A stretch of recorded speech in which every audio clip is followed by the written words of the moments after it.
Good evening and welcome to the Sullen Art Podcast, episode number 8. I'm Iqbal Malik, and with me is my co-host extraordinaire, Simon Howard Jones. Good evening, Iqbal. How are you? I'm well, mate. I'm well. It's been a couple of weeks, isn't it? A couple of weeks, but we're back with another proper guest. I know. I feel like this is... I know, You do get worried on the drive over. Going, Yeah. Right, okay, it's not one of our mates. They're not a musician. What Yeah. are we going to actually have to have an adult conversation? An adult now? conversation, and people are going to judge that as well, aren't they, in some level, listening in. But this evening we've got Alun Gibbard with us. Welcome to the podcast, Alun. How are you doing? Well, as an author, I'll start with a cliche. Thanks for having me. Wow. Well, you're welcome. You're very welcome. But you say author, but I think that might be slightly misleading because you're more than that. I think really. You've got a long old CV of good stuff there as well, haven't you? Yes, it's called age. Age, well, yeah, age maturity does do that. But yeah, I'm on my second career, I suppose you could say, because for the first 26 years, I was in broadcasting with TV and radio. I left all that in order to write for a living, which is what I'm doing now. Wow. Okay. So 25 years, was that with the BBC or was that it was freelance stuff as well? Being predominantly self-employed. It was with anybody who was willing to pay me. But the first 9 years was with the BBC. So that was the grounding. It was BBC News. So it was a good discipline. It was good to learn the basics of broadcasting there. And then after that, it was features, documentaries, and current affairs, light entertainment, a little dabble into that as well, which wasn't a fantastically successful career move, but it was okay. So it was a mix of variety. So were you in front of the camera then as well? I produced and presented, sometimes at the same time, but usually I did one or the other. I presented a lot of programs and produced series and individual programs as well. So do you mind me asking what sort of programs or things I don't mind you asking at all. The problem is I got to remember. You should have brought your CV with you, shouldn't you? Yes. Or we should have, maybe. No. You'd have thought I presented news as a reporter. The first 9 years I mentioned previously, I was a reporter with news, so that was obviously presenting news stories. That was completely different to any other kind of presenting that came after, because that was in 1.5, 2 minute, 3 minute chunks on a particular story that you had to get the basics of understood and transferred to the watching people. So that was a good discipline to start with, because it teaches you how to actually understand something and present it in a way that's fairly simple, but still at the same time does justice to the people who are sitting the other side watching it at home. So that was good. But I think the one, I don't know if it answers your question, but it's where I'm going anyway. I think the one story that really, really grabbed me working for news, that I did a lot of reporting and presenting on, was the year-long miners' strike in 1984, 1985 throughout the UK, but predominantly I covered it throughout South Wales from beginning to end. That, for me, coming from a mining background, family who were miners, etc., way back when, was quite an emotional, historical story to be part of. And after that strike finished, I didn't stay in news for much longer, because I thought it's not going to get much more significant than this. I mean, that's a massive story, isn't it? Absolutely. Have to do. It's hard to take it in now, because it's a long time ago.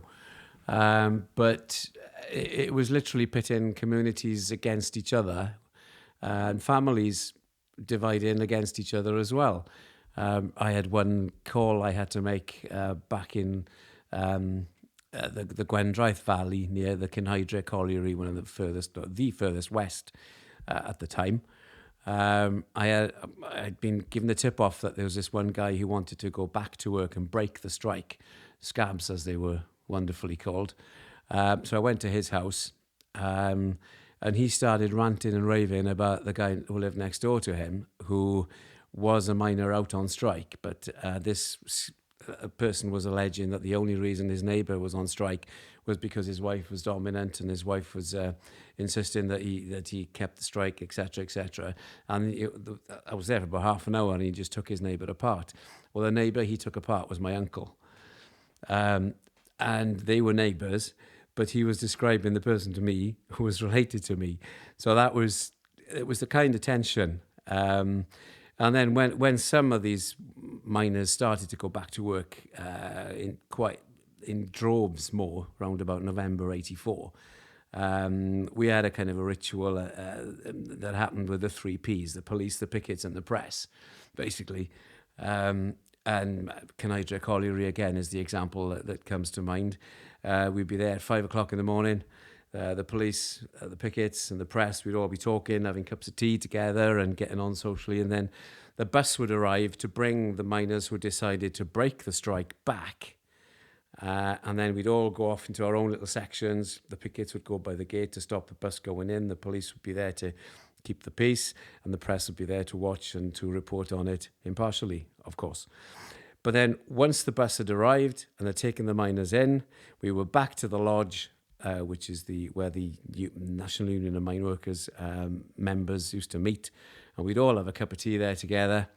And I remember 6 o'clock one morning, sitting there, and somebody stood up in a room full of about 80 people and pointed at me and said, "Hey, you've got somebody who's gone back to work today in your family."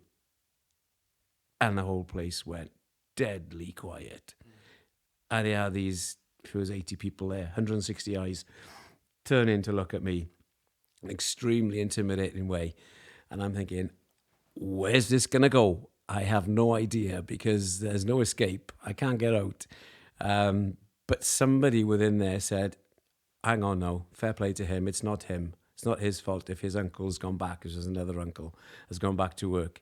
But it was an example of the kind of tension that, that was quite obvious. And reporting on that, I felt you were taking part in something that was fairly historical, basically. The interesting thing is that we've kind of not wanted to do a political kind of slant on our podcast generally, have we?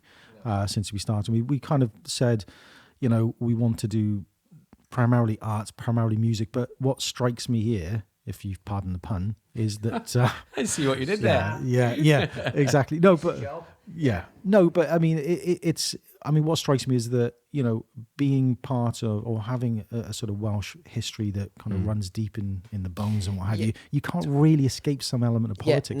Yes, but see, because I remember that quite starkly as well. That whole period. Right, okay. Yeah, but the politics which Alun is referring to is different from the politics which is ever present in the media today. And I apologise for saying his. I mean, it's like his. But his judgment call, say, for example, going to that house, I'm a firm believer that if we're going to talk about that level of journalism, I think there was a lot more integrity and a lot more sort of snap decision making, boots on the ground. Whereas now modern journalism has been conflated with clickbait and a lot of really terrible ways of delivering a media narrative to people. That level of journalism that you used to have, that you used to take part in, was harder. It wasn't this sort of, raccoons are racist or something like that, and then it becomes this clickbait just to generate likes and generate advertisement, because there was no internet. So do you think that journalism, broadcasting, etc., has changed then over the years? I totally get. We haven't talked about this before, but your response really resonates with me. But you must be frustrated. It is frustrating because you couldn't Google anything. Basically, you had to do the knocking on doors and walking the streets, etc.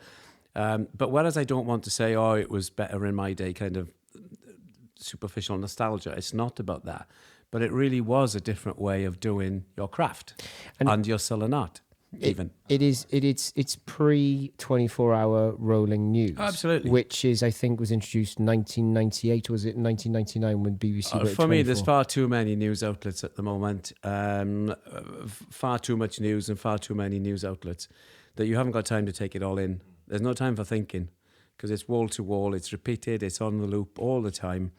And I mean, I don't think that more information means more knowledge. No, it makes it probably even worse. Absolutely, of course it does. Yeah, because I genuinely think I can't remember his name. Who was the gentleman who did the interview with Richard Burton when Richard Burton came back to Portal, but very, very what's his name? He was a fantastic presenter for BBC Wales. You'll say his name now, and it'll click. There's a few, but he spent it was like a week in, week out special. Was that a Vincent Kane? Vincent Kane. Yeah. See, now there was a sort of Moira Stewart's another good example of when you turned on the TV. If Moira Stewart was telling you, say, the Falklands War, for example, or something terrible had happened, so like Chernobyl, it seemed there was a way of presenting and packaging the news where it was factual to the point, but it wasn't hyperinflated to the sort of proportions of fear. And now we're going to Deborah, and what's happening? Well, nothing much is happening out here, Steve. Back to you. Oh, fantastic. And have you ever watched The Day Today?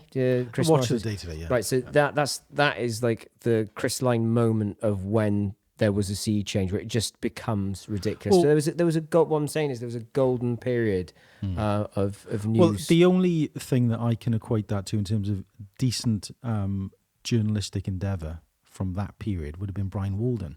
Was it the kind of Walden interviews? Absolutely. Yeah, on London Weekend Television, was it? I think. Yeah, I mean, the guy was absolutely brilliant. Oh, there. And there was an honesty in that exchange. I mean, not necessarily from the politicians giving the answer, but I mean, he wasn't barracking.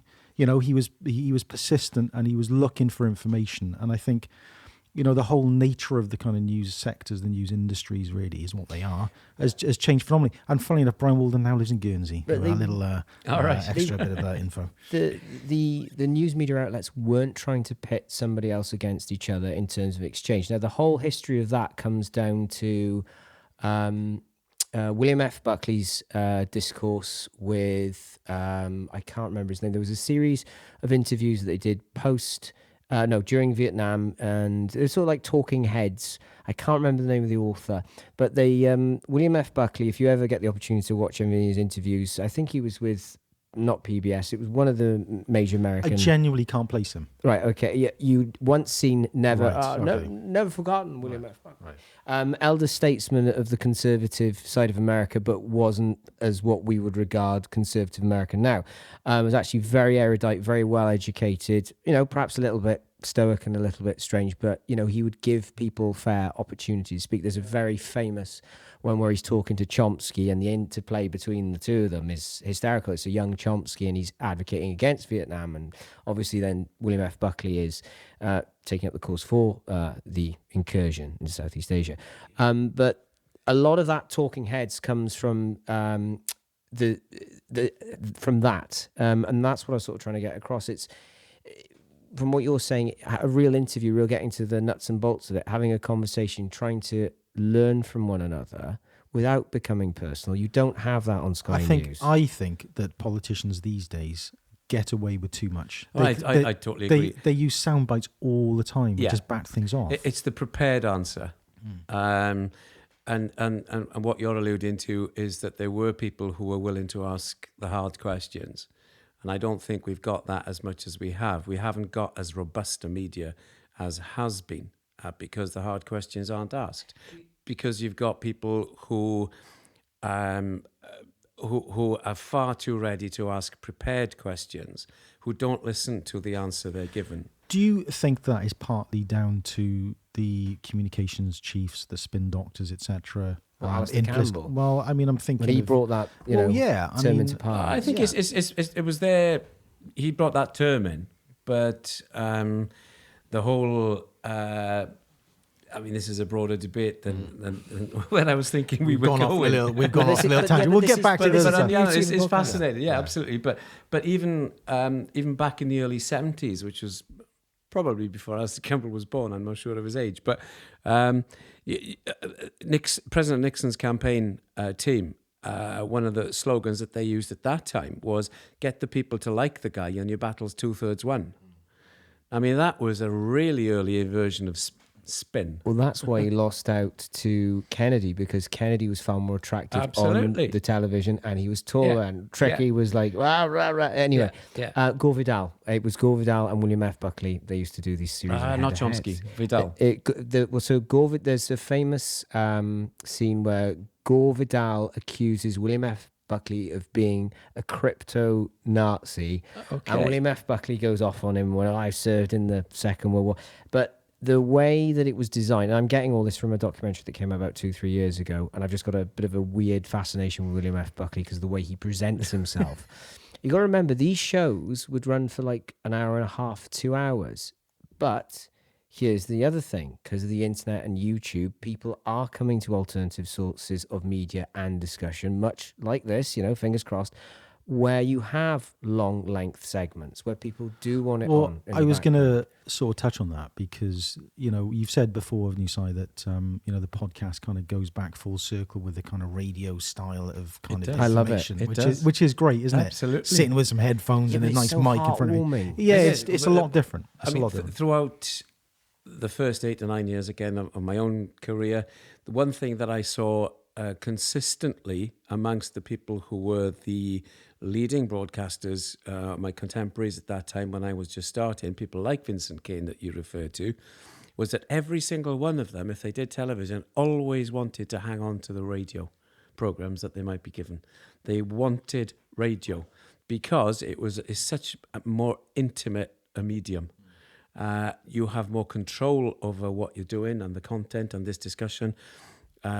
And every one of Vincent Kane, Betty George in Welsh language broadcasting, one of the lead-in figures, they all hang on to their radio programs. I think there's sneakingly a kind of desire for that within the industry now. I just get a sense of it. This reminds me of that. It's great. Yeah. I mean, and the reason I say that is that I was watching something online the other day, and there was an advert for a BBC podcast with Laura Quensberg, who I don't particularly have much truck with as in her interviewing style, etc. However, it was just an interesting kind of sort of deviation that they're kind of trying to bring this in a little bit more, aren't they? This kind of style. The radio, the gravitas behind radio, without sort of wanting to fluff the pillow of Auntie, the Beeb, as it were, right?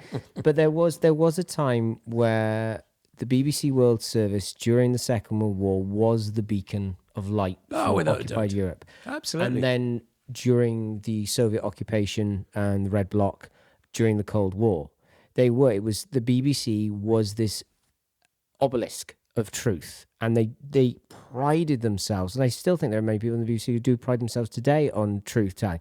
But no, I know you're a deep intake of breath. So I think there's that long, beautiful history, which I think people, not wanting to quote the first Avengers movie, sometimes people want a bit of good old fashioned, and I genuinely think another thing that occurs to me with that's true, but the BBC need to move on. They do. I agree with you. Although just on that point, though, yes, you were right to point out that there was a slight intake of breath there. However, there's something about the World Service that I kind of quite like, and other stuff like Test Match Special. All that kind of stuff, I do quite like it. It's the authoritative gravitas. Totally understand. I could not have had, in my own personal terms, a better grounding in my career than the first 8 or 9 years working for BBC News. They are the best trainers in the world. The problem they have is then keeping hold of the people they train, because they're not. There is a certain arrogance that's there as well. At the end of the day, it is also a corporation, just like any other corporation, whether it makes steel or television programs. So there are those kind of hindrances. But to speak personally, it was a rich beginning, I must say. I think there is a bit of a bubble going on, though, isn't there?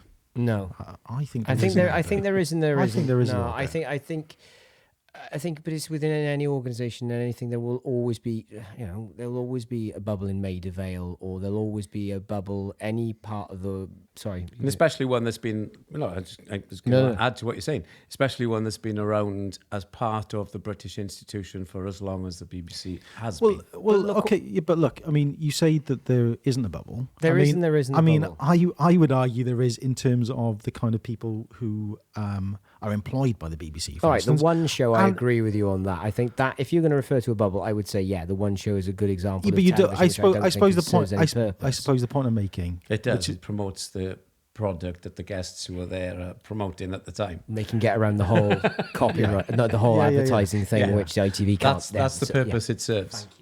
Right. Okay.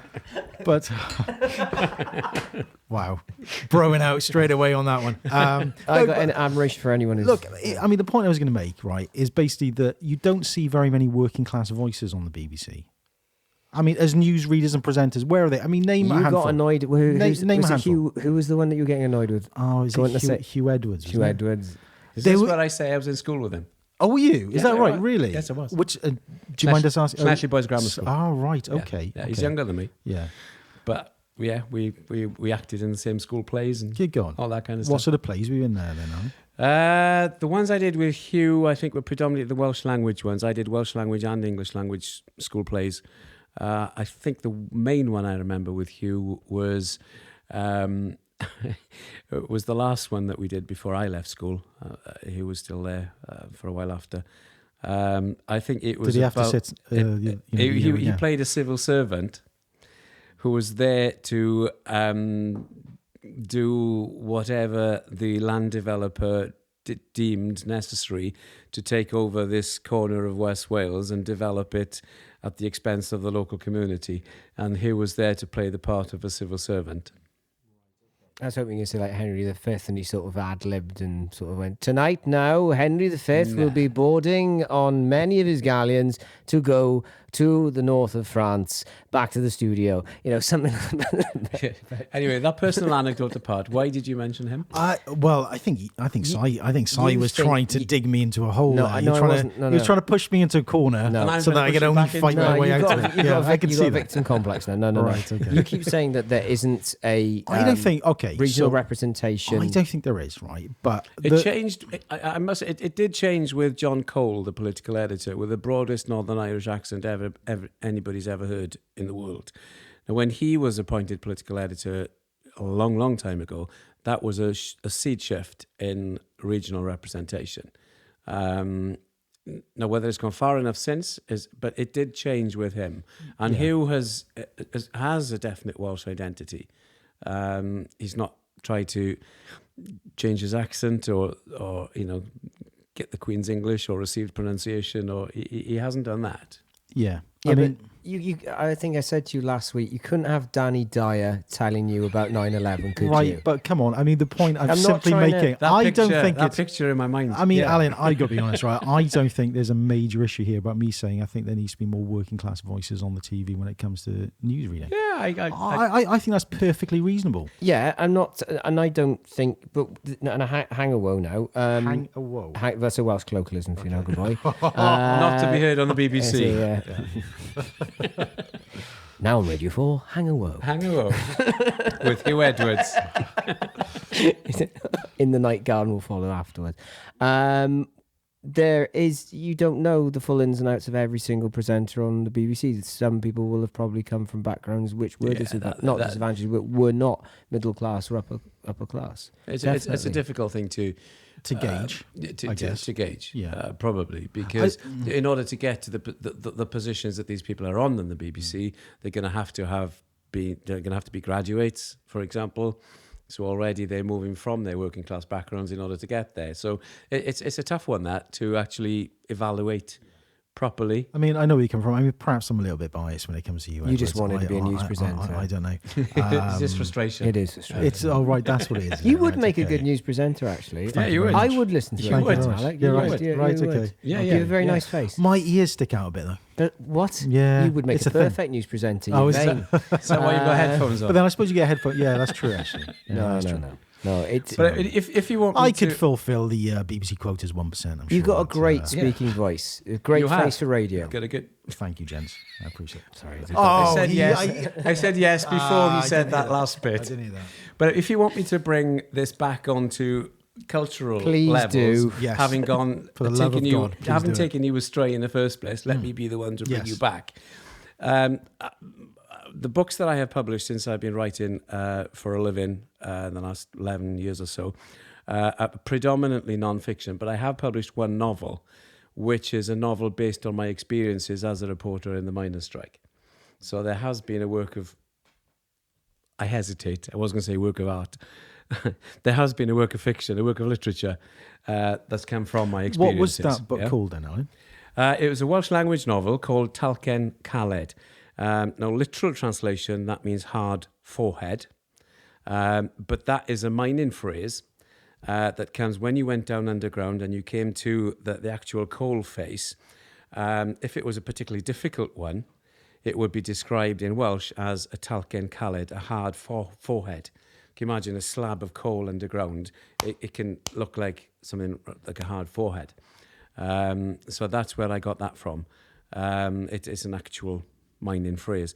It was specifically based on an event within the strike that I covered for BBC News, which was when a taxi driver who was asked to take a returning miner back to work in the Merthyr Vale colliery was killed when two striking miners threw concrete slabs from a road bridge above him. Right. This was a famous case, wasn't it? Down through what was that the case? windscreen. It was David Wilkie was the name of the taxi driver, and three guys were charged with murder as a result of that. One was acquitted, two were charged with manslaughter, with murder, but then it was changed to manslaughter. Now, I worked on that whole case from the very first day through the court case and the appeal court in London as well. So a lot of it's based on that, but it's his personal story that I've kind of fictionalized. And then I bring in other incidents like the one I just already recounted about me being in the miners' lodge and people turning around and saying, "You've got a returning miner," and me feeling intimidated. That's in there and under the name of the main character, who actually is me. So it's interesting. The one thing that to broaden the point you've raised, when I was writing that novel, I sent it to Rachel Tresize, the first person to win the Dylan Thomas Award Prize for Literature, Rhondda author, and somebody who I hugely respect. And Rachel's response to it was interesting. She said that she was really, really surprised that that there hadn't been more cultural responses to the miners' strike, whether that be in terms of art or music or literature, etc., etc. And that she was glad that I'd written a book about it because of the lack of cultural responses to such an event. I found that intriguing. I had no concept of that when I was writing it. I was just putting down what I remembered on my own experience, but that was her response, and that is interesting. I'm not sure a huge amount has come from the miners' strike in terms of culture, when for me the material's there for a poet. Yeah, I just wonder why I haven't written anything around that. I mean, I remember a incident when I must have been about, I don't know, 7 or 8 perhaps, when my family and I were living in Wanaloedd, same road that Mr. Christopher Horgan lives on, Swansea Road. So you lived in One Eyelid, yeah. One Eyelids, yes, very good. And my dad used to have the squash club down there, the Laurels, right? And next to the squash club was, I think it was Alcoa. Alcoa Coal was on one side, and there was also the, there was some bus company on the other side. And SWT? No, it wasn't SWT. It wasn't SWT. I think it might have been Hawks. I think it might have been Hawks coaches, actually. But the guy who owned Hawks coaches wanted to use my dad's car park to basically use, for buses to ship in, as you were saying earlier, the sort of scab labour, as it was termed then. And he basically said, look, I can't do it. I know so many people from this community, and I'm not prepared to kind of go through that. So I think, even for someone like myself, born in 76, still quite young when it came to that kind of period of time, still there is something there in the back of the psyche, and it does kind of stay with you a little bit. But why I haven't written about that as yet, I don't know really. But yeah, I don't know if you've got any sort of memories of the miners' strikes, but perhaps you're just marginally too young. Too young. You forget my late father. Maybe you did it in history in school. Well, my late father started. Well, it was in the blood in the family. My mum's from Merthyr. Her family were all colliers. Powell. I can answer your question probably why it doesn't seep through the coal seam, as it were, culturally.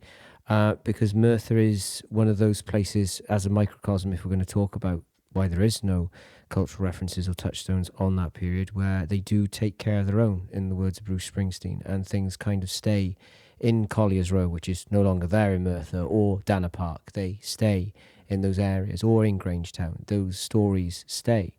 Or they become folklore when it's talked about down the Vulcan in the middle of Merthyr town. Whereas Swansea, and if we also look at it through through the lens of modernity as we are in now with the internet, there's access to creating your own ebook. There is access to having a podcast. There is access to lots of other multimedia things. This generation which you're referring to, which has the rich tapestry of information and stories to tell, is probably very tired. And I would also hasten to add, probably a very traumatic time, as you've pointed out. Divisions, that's what upsets me more about it, is I don't want to say pit, because that's a pun and a half, that is. Don't you bloody laugh. I'll thump thee now. It was putting communities against one another. That's the heartbreaking thing for me in this, because somewhere like Swansea is very small. You can't fart and not upset somebody, you know what I mean? But you've been to Merthyr, yeah, you would be the talk of the town. It really, it's quite sad, and I think probably a lot of people from that point would want to forget about it, would not want to talk about it, and that again seeps into Welsh culture in itself. I'd best not talk about it, forget it, move on, leave it alone, sort of thing. But I did have some knowledge of it because my father worked in heavy industry. He worked in Ebervale Steelworks when he moved down from Scunthorpe. He was 16 when he started working at a foundry, and when the miners' strike was on, he was at Tom Smith and Clark.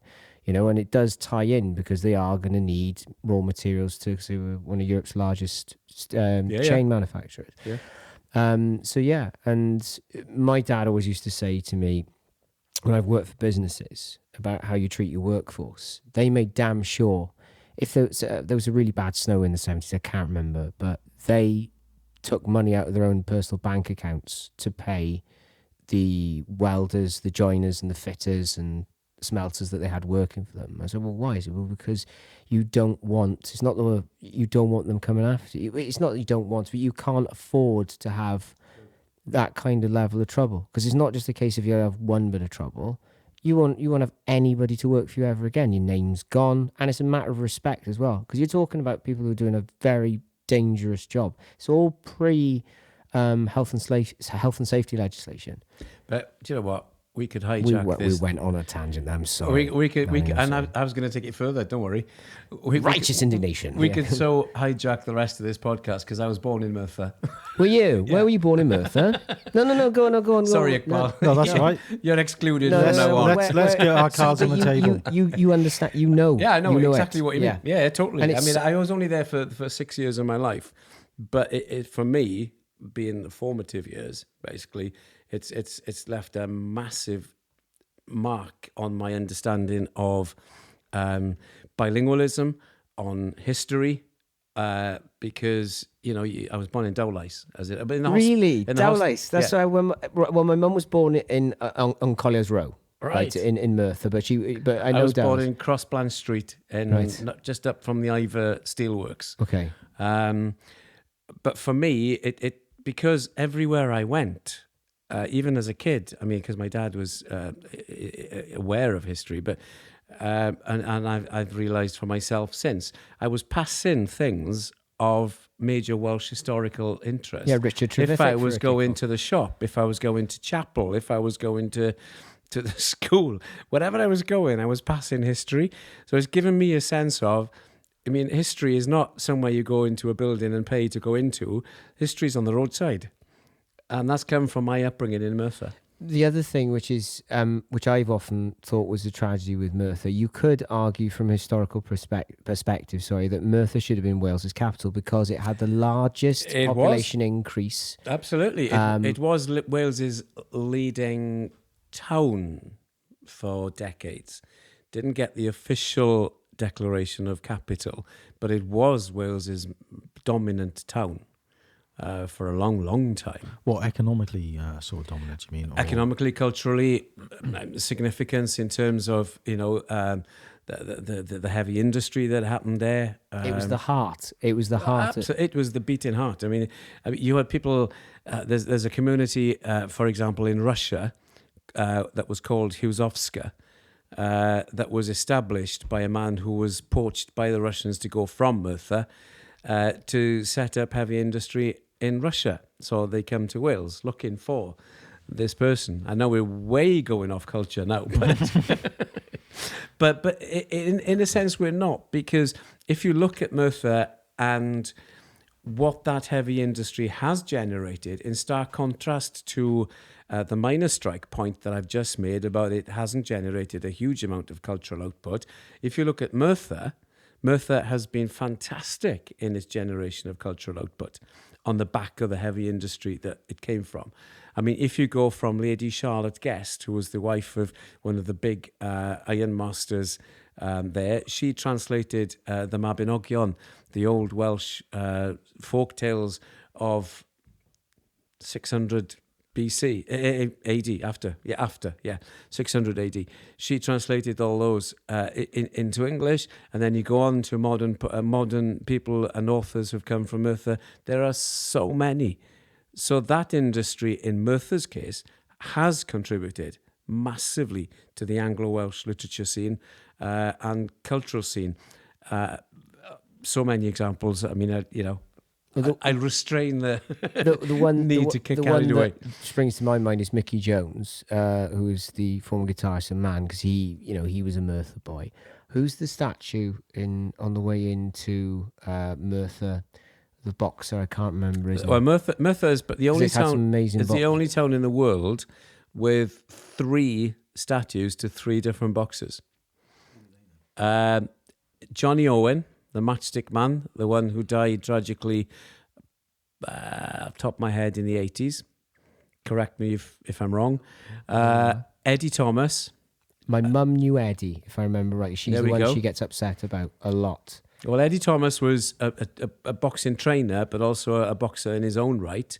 And for example, as an aside, but not a light-hearted one, when the Aberfan disaster happened in 1966, when that tip slid over the school and killed 116 children, Eddie Thomas, as a boxer, was there in his bare hands digging the rubble to try and see if he could get people. But Eddie Thomas is one of them.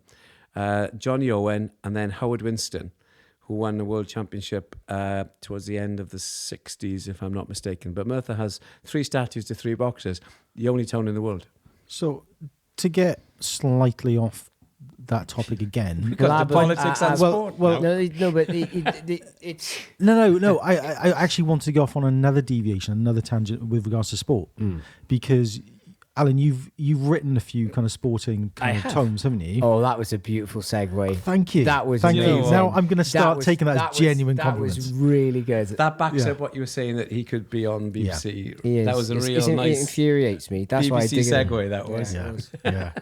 I like your word. You keep using the word segue. I quite like that. I like the word segue. It's a throwback. It's it's one of the throwbacks, is it? Right. Okay. Well, that fits his personality perfectly. Then, Alan. So you're trying to allude on some sort of genetic throwback? Is that what you're saying? Pond life? No. I would never go that far, Mr. Jones. Never go that far. Listen, you can't stand there. Musical throwback. Musical throwback. Russell branding a little bit there. I just called you Mr. Jones. That's got to be suspect. There is suspect. Oh, I know that. I knew about the miners' strike. My dad had a squash court. You couldn't, Well, you couldn't say that down a working men's club. Really? Has he got a squash court? I did see you laughing and stifling the laugh as I was going because into it was a bit partridge. Well, no, I don't mean that. He's right. He is right. I don't mean that in a nasty way. It was just, but that's what the beautiful thing about Wales is, and that's what the beautiful thing about the podcast is. It's from the sublime to the ridiculous. You need that. Like, Anyway, you've gone from the sublime to the ridiculous, which was me there at the end. You're of not ridiculous. You were right. I have. Right, thank you, Alan. Thank you for bringing that back on track. So you've done a lot of different sort of books. What kind of sporting personality? It's interesting. I mean, when I left broadcasting after 26 years, and you get institutionalized and you get used to a certain way of working and thinking, etc., etc. But yeah, ever since I was 10 years old, I've always wanted to write. TV got in the way of that for a quarter of a century, which is a little bit of an obstacle. But in the end, I realized I tried to write while I was working in TV, but I couldn't do it. I just couldn't do it. I thought the only way I can know if I ever can write without ever being an old man sitting in the corner regretting that I'd never tried was to actually leave broadcasting and try it.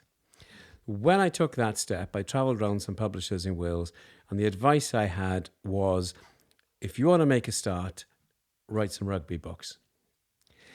Because the downward spiral at that time, which was 2008, in the general sales of books, had been arrested in Wales because of the popularity of rugby books. So whereas the rest of the UK was showing a kind of a downward spiral, Wales wasn't showing the same one, because rugby being such an important part of our culture and a religion, it was helping the publishing world as well. So for me, having seen my first live rugby game in September 1970, it was a natural gift for me to say, okay, I'll do it. So what period of time were you talking about in terms of rugby sporting personalities then? So I started then trying to find out, okay, how do I actually action this advice that I've been given? So I co-write some autobiographies of some individual rugby players. For example, Simon Easterby, who is now one of the Irish national team's forwards coaches, but who played for Llanelli Scarlets and was captain of the Scarlets for 5 years. I did Simon's book with him. Now, his was a delight to do because he has such a mind. It's encyclopedic. He remembered every game he played in. He remembered every statistic, etc. Why did you choose him then for that? Was it because that was a publisher's suggestion, to be honest. Yeah, it was a publisher's suggestion. Right. But generally, the point I want to move on to make, which is I find a more interesting, broader one, is I don't regard myself as a sports writer, even though I've published quite a few books relating to sport. For me, and we are coming right back to Merthyr here in an indirect way. Don't get angry at me in in the car an indirect later. way. No, I'll just unplug your mics, don't worry about it. For me, sport is social history.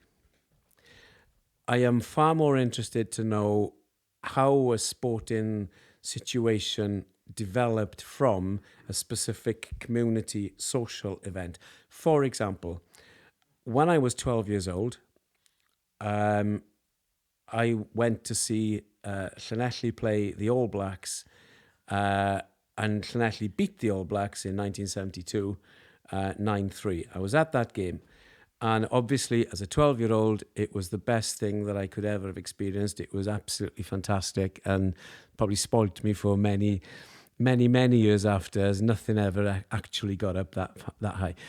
But some years later, 40 years to that day, 1972, 2012, just got there. I wrote a book called Who Beat the All Blacks, about Llanelli beating the All Blacks in 1972. But I don't regard it as a sporting book. For me, it's why was that game so significant? Why did it mean so much to the boys on the pitch? Other teams in Wales have beaten the All Blacks, but those victories had not achieved as great a significance as the Llanelli one. So for me, sport is social history. Do you mind me asking what conclusions you reached for that then, Alan? I think that there were many, and I'll try and be succinct. Number one, there was a guy called Carwyn Jones who was the coach of the Scarlets at the time. The year before that, he had coached the British and Irish Lions to their first ever series victory against the All Blacks in New Zealand, and to this date it's still the only series victory for the Lions against the All Blacks. So Carwyn had done that with the All Blacks, and he was the coach of Llanelli. So there was a huge expectation of that game that the All Blacks wanted to get their revenge on Carwyn, because he had embarrassed them and humiliated them with the Lions winning when nobody had done that before. So that was a big one. But I think on top of that, there was this whole, and we are coming around full circle here, almost as if it was planned beforehand. There was a real strong feeling amongst the Llanelli boys that theirs was a working class town, that it was a working class expression of a sense of community that meant so much to them. And so many of the players that I spoke to, of the 15 who played at that day, I spoke to 14 of them in preparation for the book. The one I didn't speak to was Ray Gravel, because by then, unfortunately, he had died. But the vast majority of the 14 said that what meant more to them than anything else was that that working class men from a humble West Wales working class town had taken on the best in the world and beaten them. And that came through so strongly. So we're talking about like sort of pride, self-respect, kind of feeling of achievement. And a sense of community, a sense of history, and a sense of class solidarity, which I found quite interesting, which leads to a sense of Welsh identity. Because one of the things I say in the book, and I'm not pretending I'm the first to say it, but that on the rugby pitch, Wales exists. We have an identity. I agree with him. Yeah, No, I do. And this is something that I've said in previous podcasts, right? And this is why I fell out of love with Twin Town, because I'm sick and tired of a media narrative which goes back as far as you like. No offense to the BBC. You go back to, what was it? Something Cheeseman, who was the replacement for Private Walker on Dad's Army. It said the Welsh are always the buffoon, the idiot, the one to laugh at, never to take serious. And I totally agree with you. It annoys me because Wales isn't made up of people who are buffoons and idiots and stupid. So you think it's about national pride then? Well, as well? Without sounding overly nationalistic. No, I'm not suggesting There's a fantastic film which I can't remember the name of it, but you were going to tell me it was about Welsh soldiers in the First World War, and I can't remember. It was probably about 1997. Right, it was an S4C production, and was it about a poet? I can't remember, but I only picked up on one scene because I was looking for. I can't remember. I was watching Dickie Attenborough doing his best Sergeant Major. I can't remember. Dickie Darling. And it came up on the feed on YouTube, and the soldier in question was being grilled by the sergeant, and it was basically every single slanderous comment made against the Welsh, you see, about being bloody peasants and pig farmers and all this. And the one soldier he picked out couldn't speak English. And the sergeant major just screams at him, and he just turns round and says, "Caid y geg," like that. And the sergeant's bemused. He goes, "What did he say?" He said, "He'll try and follow, sir." That's what he said. And it was a really sweet moment, obviously precursor to a terrible war. But that's the thing that upsets me about the way the Welsh are represented. It's almost we almost buy into that mockery self sort of style. Like, "Oh, hello, hiya." It's like, no, we're not. You know, when that. you were talking about a film there, I thought you were going to say something else. What were you going to say? And I'm just trying to recall it. Is it Grand Slam? Grand Slam's a classic, though. It's a brilliant film. I've only seen it twice. Now, first time was like 2 years ago. That is a superb film. Who's the main actor in that? Before we go off on your Lovely Boy. Yes. Windsor Davis. Windsor bloody Davis, of course. Yeah. I mean, that is a brilliant film. It's a brilliant film. That deals with so many stereotypes, but not in a stereotypical way. It's not nasty with it. No. It's nice. It's a celebration of. Yeah, I think totally. you're probably right, What was the two questions? One, did you have a doctor's paper in the morning from after the match? He gets a reference. And secondly, I've always wanted to not always wanted to, in the past 3 or 4 years, after listening to, what's the Max Boyce, is it the Grand Plan? What's it, where they all dress up as different, You tested my cultural... No, I'm not trying to test. I'm so pleased you don't know the answer to that. I mean, a Max Boyce song. I mean, there's no. You see, this is where you're wrong. Right. Because Max Boyce, they're not just songs. If you ever heard When We Walk to Merthyr Tydfil or Swansea Town, they're beautiful. We can't put them on the same pedestal as Bob Dylan, but culturally speaking, what he was they're writing, relevant to our culture. Yeah, Swansea Town is heartbreaking. It's a beautiful, beautiful song, and it's sung wonderfully. Yeah. But Max Boyce is Ron the Grey. Oh my God! Yeah. Yes. Ron the Grey is superb. What colour shall I paint? Yeah. Oh, well, you're going to get me in tears now. Yeah. They don't sell it in Woolies. Yeah. Sorry. Just you got paint it, now. Ron the Grey. Yeah. That is a really emotive song, and and he's got it. Yeah, he nailed it. But there's to sort of try and lighten it up a little bit. Max has got a couple of belters of stories that could be turned into fantastic TV series. I'm not joking, I really am. Not Morgan the Moon, that would be fantastical. It just wouldn't work, but it would be funny. But there are a couple of his sort of tall stories that would just work brilliantly as reverential, Welsh stories. They'd be fantastic. They would have like a Father Ted quality. Oh, actually, this is going on to a Father Ted thing. No, I am. We had a little moment in the sun, South Wales, in terms of comedy and culture in the mid-90s. Do you remember Satellite City? Oh, yes. Yeah. Right. Satellite City was absolutely amazing. Boyd Clack's series. It was stupendous. It was great. And there was, for a moment, with the whole Cool Cymru thing, which did veer off on its own tangent, it did feel like we were gaining some ground. We were going to get a little bit more respect with the whole if we don't beat England tomorrow, I'll eat my own spleen speech, which he did on as a junket before one of the matches. But yeah, that's what gets to me about Welsh culture. Sorry, I'm gonna throw in another segue there about. You can't use the same reference twice. Don't work. You're not gonna. Why not? No, because now it just comes across like you want further reassurance that you're a good broadcaster. How does one do that? You're at a junction. At a junction. Forget the segue. It's a junction. Okay. Junction or juncture? Llandudno junction. Llandudno. Yeah, that's had a mention a couple of times. I love Llandudno.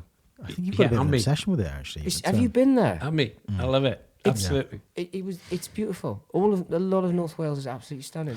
Well, let me get to my junction then. I mean, basically, I somewhere in the back of my mind, there's something about Alun writing some songs as well. I feel like this is a thing. Is this a thing? Have I just made that up? No. There have been periods of writing songs. I have no musical ability. Yeah, I was trying to make that light, and I realised quickly with your look, how bad that sounds. Yeah, it's bad. Let me just reiterate the analysis that Iqbal has made for me. On your I have no musical ability. It wasn't that hard. But I have a certain degree of songwriting ability in that it is a way that I find that I can switch off for my own personal benefit. That's the only reason I do it. So what do you write about then? And what sort of... It hasn't been for a while now, I got to say, but the most productive I have been on my songwriting career, which is kind of way down there somewhere, is that I ended up... I won't get too heavy and emotional and personal with this, but I ended up in hospital for a week in high dependence unit because I had a near fatal asthma attack, etc., etc. When I came out of that, I found that writing songs was a help, and specifically writing songs about Dylan Thomas. Why? Maybe I'll know when I'm about 96, but at the moment I don't. But I wrote 10 songs to do with Dylan Thomas over a period of months, but now looking back, it seemed as if they just came. Those songs then ended up being the basis and the backbone for a theatre production that we put together with different friends and musicians and dancers and a playwright, etc., etc. But they all came from the songwriting. Maybe one day I'll understand why. There's something in me, having come from near fatal to understanding Dylan. Who knows? Because Larne gets so much coverage and this place doesn't. Yeah. Do you think that will ever change? Do you think that little things like what we're doing with the podcast? I love the Larne Swansea conversation about Dylan. I absolutely, genuinely love it. And thank you for bringing that up, right? Because for me, I mean, there's so many different levels. The first response is, if nothing else, it keeps the Dylan debate alive. And, I mean, Dylan is ours. No, he's not. He's ours, which is great, right? If people are fighting over him, then that's a healthy thing. That's number one. I mean, I did, one of the things I did is I produced and directed a video which was commercially available on Dylan's life and work. And the premiere of it was in the first ever Dylan Thomas Festival in Swansea, late 90s, whenever it was. And in the making of that video, I spent a hell of a lot of time in Larne, obviously, and I got to know Tom, who was the landlord of Brown's Hotel in Larne, very, very well over that period. Because I was there often filming with him, or if I wasn't filming with him, I was in Brown's Hotel. And Tom is part of Dylan's story. He was a bearer in Caitlin, Dylan's wife's funeral. So he's not just somebody who has an interest. He's part of the story. And anyway, I'd finished the video, and it was available for sale in the shops, etc., etc. So once it was done, I went back to Larne, and I gave Tom a copy of the video as a thank you for all the help he'd given me. Fine. A month later, I went back to Larne, to Brown's Hotel, had a chat with Tom, a couple of drinks, whatever. And I'd been there an hour, and he hadn't mentioned the video at all. And I'm thinking, I've got to ask him. So I said, Tom, have you seen the video? And he said, yes, I have. And that was it. I'm thinking, right, I've got to ask a second question then. What do you think then, Tom? And he said, too much Swansea in it. that was I absolutely found that hysterical. Was this a documentary then? It was a video doc it wasn't broadcast, it was for sale in the shops. Was this the one that was put on the end of the original version of Under Milkwood? Because there's a bone. I don't think so. Right. If it was, I'm quite happy, but I didn't know that. But right, I don't think it was. But the point that makes is this whole. I mean, Dylan lived in this house for 23 years, and yet I have somebody who knew Dylan and knew his wife saying that there's too much Swansea in the video I did, which was 2/3 of his life. But it shows that kind of tension. But I think that's good. I think that's nice. You know what? I think you're right about that, actually. It's great. It does add to the debate. It does add to the discussion about Dylan Thomas. I mean, we're sitting here in essentially his front room as he was when he was growing up. I mean, it's absolutely bonkers, really. It's beautiful in a way. It is. It is. No, it is beautiful. And, I think what is nice when we talk about these things in this place, in this house, is that the way you sort of just renovated it, you do feel like you're in a bit of a time warp with it, don't you? I mean, the phrase I like is what somebody said. It's as if the Thomases have just popped out for a while. Jeff said that, podcast number 1 to us. Yeah, absolutely right. There is that. I'm happy to reiterate Jeff's No. statement. But it is. I mean, as somebody, when I was giving a tour here last year, I think it was to people who were actually staying here, they said when they came down in the morning, they felt as if Dylan was walking down the stairs behind them. I mean, okay. I mean, that's possibly dramatic, but I actually get what they mean. Because the house has been put back into what it would have been like when the Thomases moved in to this house in August 1914, you get an idea of the upbringing that Dylan had, basically, which was a very privileged one because it's a lovely house. Yeah. I did just want to go back very briefly to the Larne thing, all right? When I say the Larne thing, basically, the link of Dylan Thomas between Swansea and Larne. But The reason I just want to very briefly, sort of briefly mention it, is that the poet in residence in Larne, Mark Montanaro, has just passed away, and I think quite a few people have heard about that. Absolutely, huge respect for Mark. Yeah, I mean, Mark was. I think it's just worth pointing out for people who don't really know about Mark Montanaro as a person and as a poet. I mean, he was a tour de force. He was amazing. All right, and it was quite nice. He was quite privileged to be able to talk to his son, Sean, down there as well, who was there on the time at the same time. But it's a real loss, Yeah, absolutely. Not just about the whole Dylan thing, but Mark Montanaro's loss for me was, and like most poets and people in the arts community, like yourselves, it's left a huge hole, hasn't it? I mean, he did other things, of course, but he kept Dylan's legacy going. He performed Dylan's works. And in that, I have been present within the last year when Mark performed Dylan's work to school children who probably prior to that didn't know who Dylan was. And that is a really important contribution. And he brought his name to them, but also his work to them. Because Mark wasn't just a poet; he was an actor as well, wasn't he? Yeah. I think by kind of profession. Yes, he was. But like performance-wise, he was second to none. He was really, really good.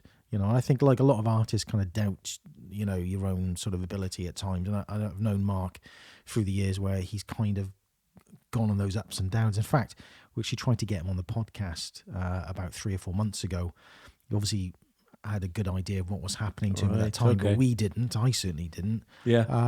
And it does feel like a lost opportunity to have spoken to him. But I'd very much like, we've spoken to Simon about this, and Chris, to have his son Sean come on, who's very heavily involved in the whole art scene. And he said yes. So hopefully when things have settled, we'll actually get him on. Yeah. But I mean, I just really wanted to mention that just because. No, I think it's important. It is very fitting because we've been a bit sporadic with the uploads and quite a lot's happened for all concerned. This end of town and that end of town, as it were, as well.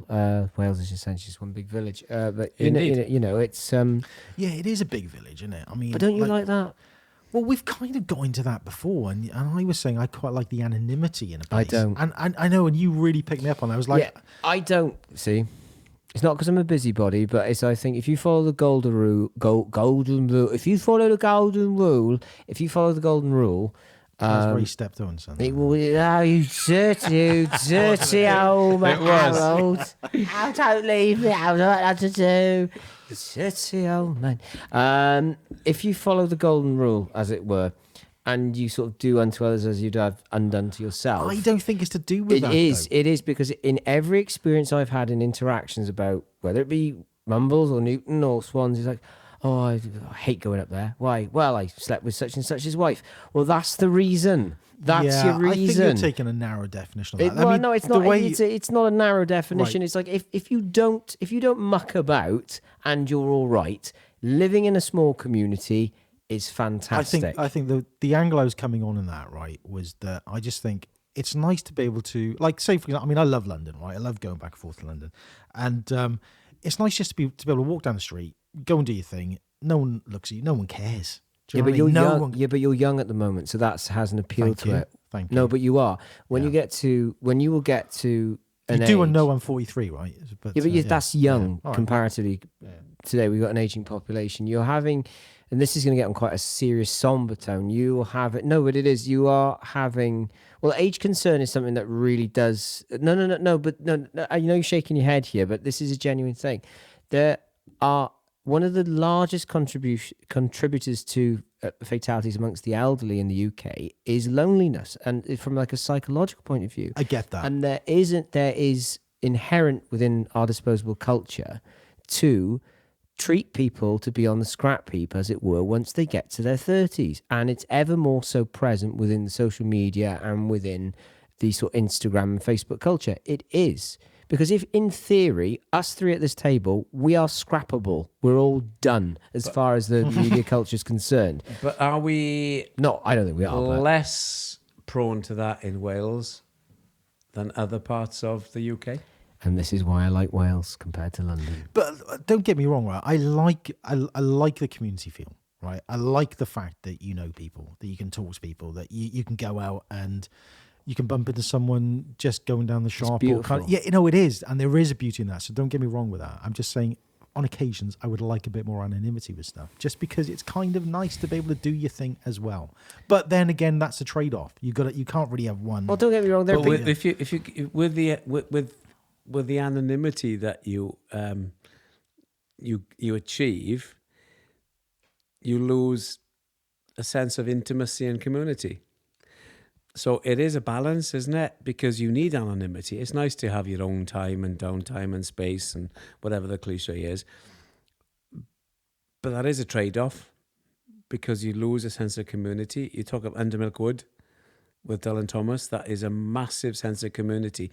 And for me, the robustness of Undermilk Wood is the fact that so many different communities in Wales claim that it happened in their own place. And for me, that shows that Dylan got it right. Swansea say it's about us. Larne say it's about them. New Quay say it's about them.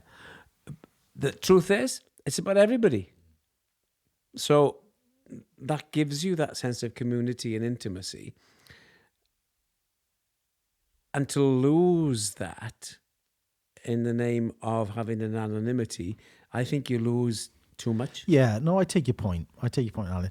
But I want to slightly go off on another tangent here. Go for it. We were having a chat outside about Nancy, Dylan's sister, and this is something I really wanted to get into with like either Jeff Towns or Jeff Hayden, and I just forgot basically. But Alan, now you're here. What I would like to know, were you going to say something? No, say it. Well, I'd just like to know what you think her influence on him was, because I mean there was a bit of a age difference, but she was quite theatrical. She was involved in that kind of arty scene, sort of predating his entry into the little theatre and all the rest of it. Absolutely, yeah. Nancy was 8 years older than Dylan. So when the Thomas family moved into the house we're in now in August 1914, Nancy was 8 years old. In August 1914, and then in October 1914, Dylan Thomas was born in the bedroom above where we are at this moment. So she had an influence on her brother as he was growing up.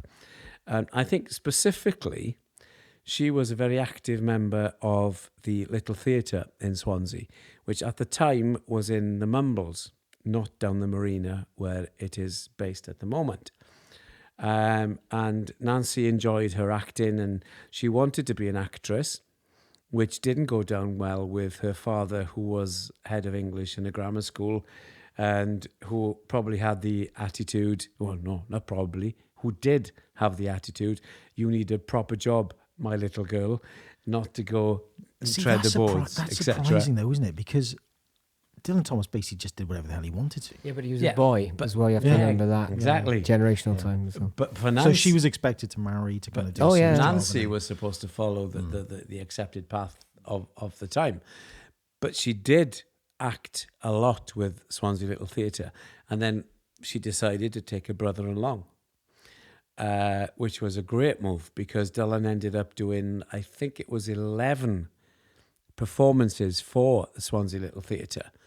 And that including Hay Fever by Noel Coward. But that meant that Thomas had a sense of performance and presentation, which he took on into his poetry. Because one of the things that sets Thomas apart from so many other poets like T.S. Eliot and W.H. Auden to an extent, his contemporaries, is that he was a performance poet. The second thing that sets him apart is he was a poet whose poetry actually sold during his lifetime.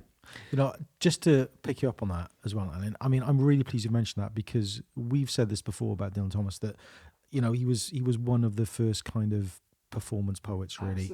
And he was a phenomenon at that. Yeah. I mean, people didn't forget his performances. And what I suppose as a current poet for me, writing today and sort of going to different events and socialising with other poets as well, and this is one of the reasons why I said the Poetry Slam, the Swansea Poetry Slam, was because the performance side seems to get missed a bit. But yet there is a strong legacy with people like Dylan Thomas and others, Absolutely. who embraced it, didn't they? They kind of Yeah. embraced that sort of performance nature of the word. Dylan went to America 4 times between 1949 and 1953. And in those visits, he performed over 150 times at different talks and lectures and performances in America. Now, that is quite a substantial level of public performance for a poet. You could say it contributed to his demise. That's another discussion. But there is no doubt at all about the fact that he was treated as a rock and roll star before the era of rock and roll, because he died in 53, rock and roll came later.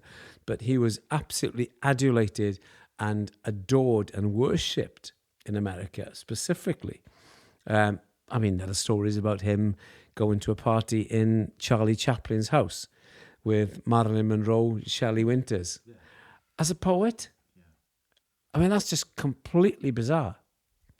What was the story of him? Peeing in a plant pot. Yeah. That was one of them. That's one of them. That's one of them. On the way out. Take the boy out of Swansea, can't take the Swansea out the boy. That's the one. There was another one, though, And wasn't there? Charlie Chaplin's response to that was, not even great genius can excuse such behaviour. Ah, very good. Very good. I thought Charlie Chaplin was brilliant. I had so much time for that guy. But as a poet, you would identify with that. To have that level of adulation contributed to Dylan's own personal issues, I think.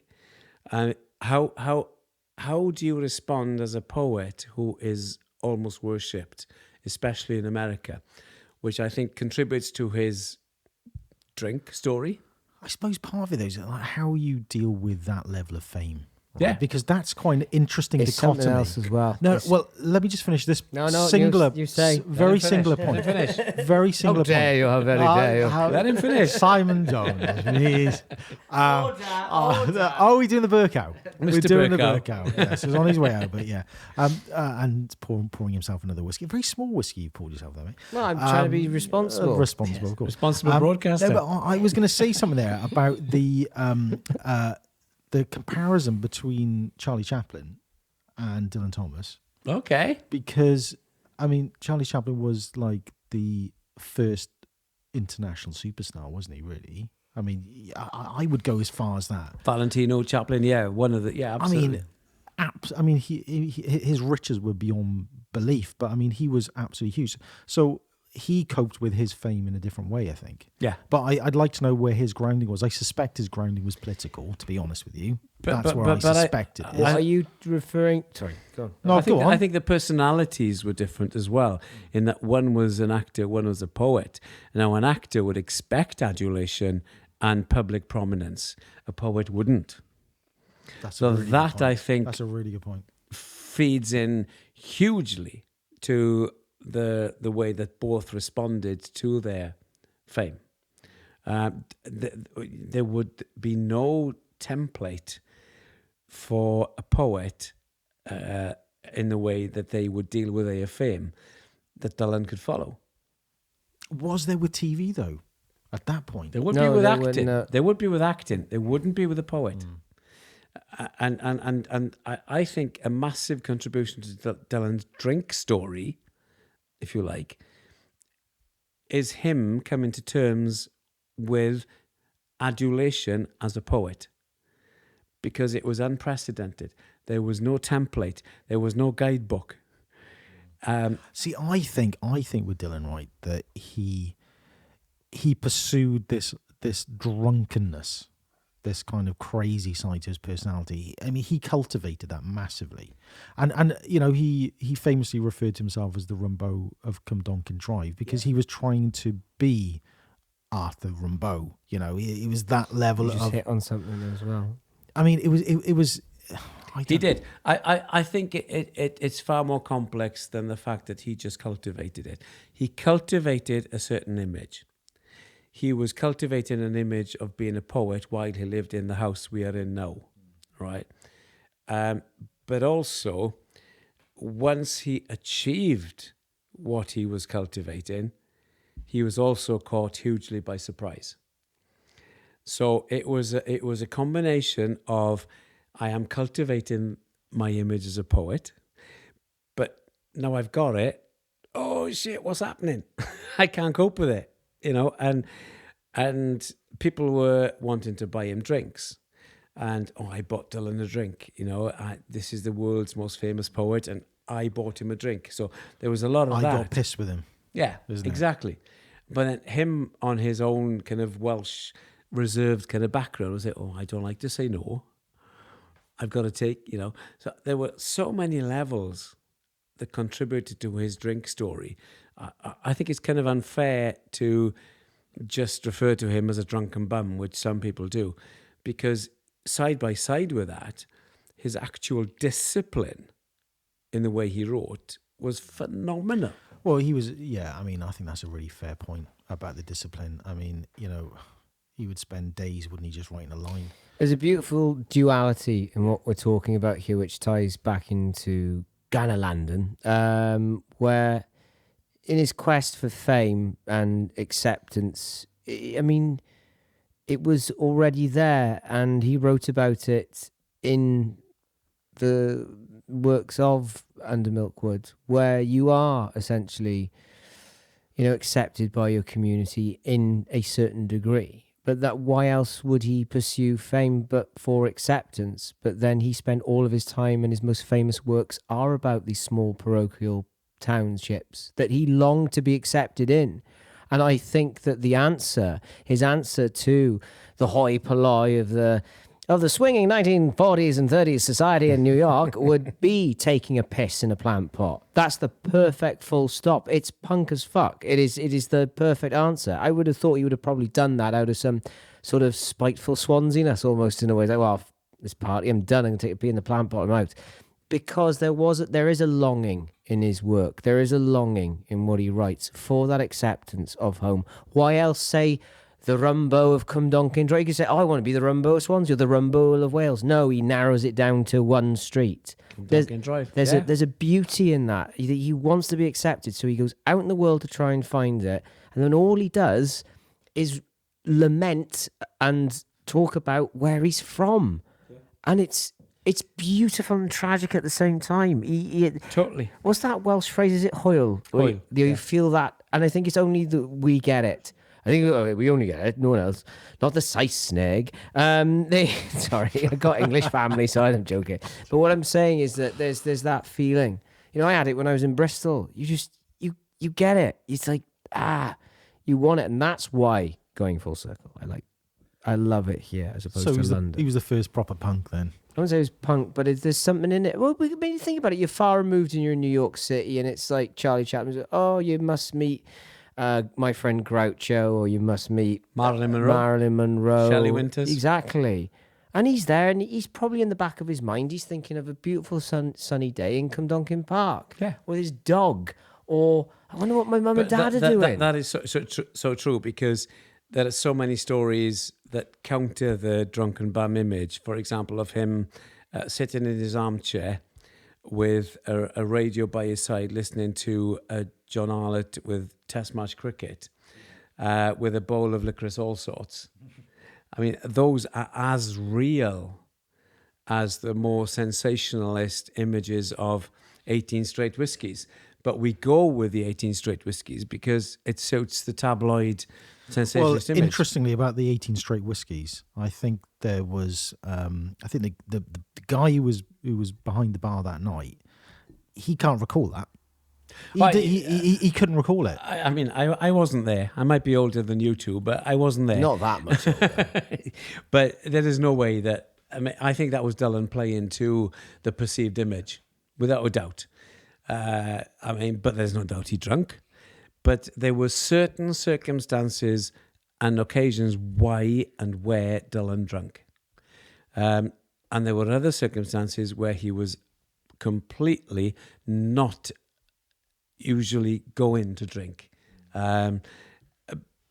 It's probably true of all of us. You know what? I think, right, the whole No, that day. Well, hey. That's an empty glass against a bottle of But Thomas Watkin. that's what it's all about. That's what it's about. Yeah. And not Top the yourself drinking. up, Alan. No, Top yourself up, it's the. I genuinely think he pursued it, went to America, got big, and was disillusioned because it was chasing snow in the desert. He That's why he was retreated. also a rock and roll star as a poet before rock and roll. Mm-hmm. You can't imagine T.S. Eliot having to get his head round the same scenario. No. I've got to be like my general impression. He was a of- contemporary of his.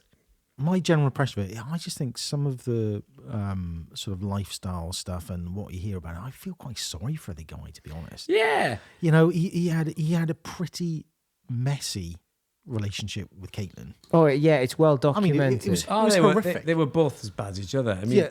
the two terrible twins is what the people around but at least called they them. were honest about it. They were honest about it, but I mean, They were. you've probably seen the interview that she's given before. I mean, some of them are just like, Yeah, she's talking about It's horrific the way she's talking about she beat him and he beat her, and Yeah, but you're dealing. You're looking again through through a contemporary lens of early 40s man in 2019 at how things were. That was not uncommon. That was not. My grandfather was Edward Clinch was a police officer in Merthyr, and my mum was told me stories about how bad it was. He was like the local Bobby, right, constable, and women beating husbands, husbands beating wives, and the way it was dealt with is like, oh, John, you've had a bit much tonight. Into the cooler for you, not the cooler, into the cooler, Yeah. into the cell with you for the night. Oh, and they're making breakfast in the morning. And it ties into this parochialness. It ties into this sense of community. Everybody knew everybody and how they were behaving.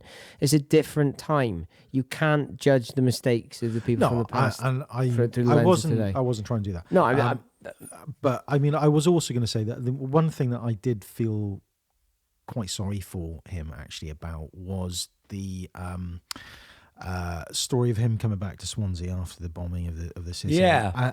and just basically saying his town is gone. And I can, we've had these conversations about Swansea before, and just imagining what it was like, and we've seen pictures of it. I mean, it was spectacular in parts, right?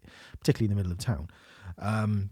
Luftwaffe mistakenly hitting the town centre as opposed to Port Talbot. That was, if I remember. Oh, was that a right. thing? Yeah, well, if you speak to Conrad about it, he's a speak to real Connorino. whiz on Right. relationships, but they overshot the runway, as it were. Right. I didn't know that. I mean, it is quite. I'm not sure if that's true or not. I'm not saying it isn't, but it is quite significant. But if the Luftwaffe were targeting Swansea docks, they missed it.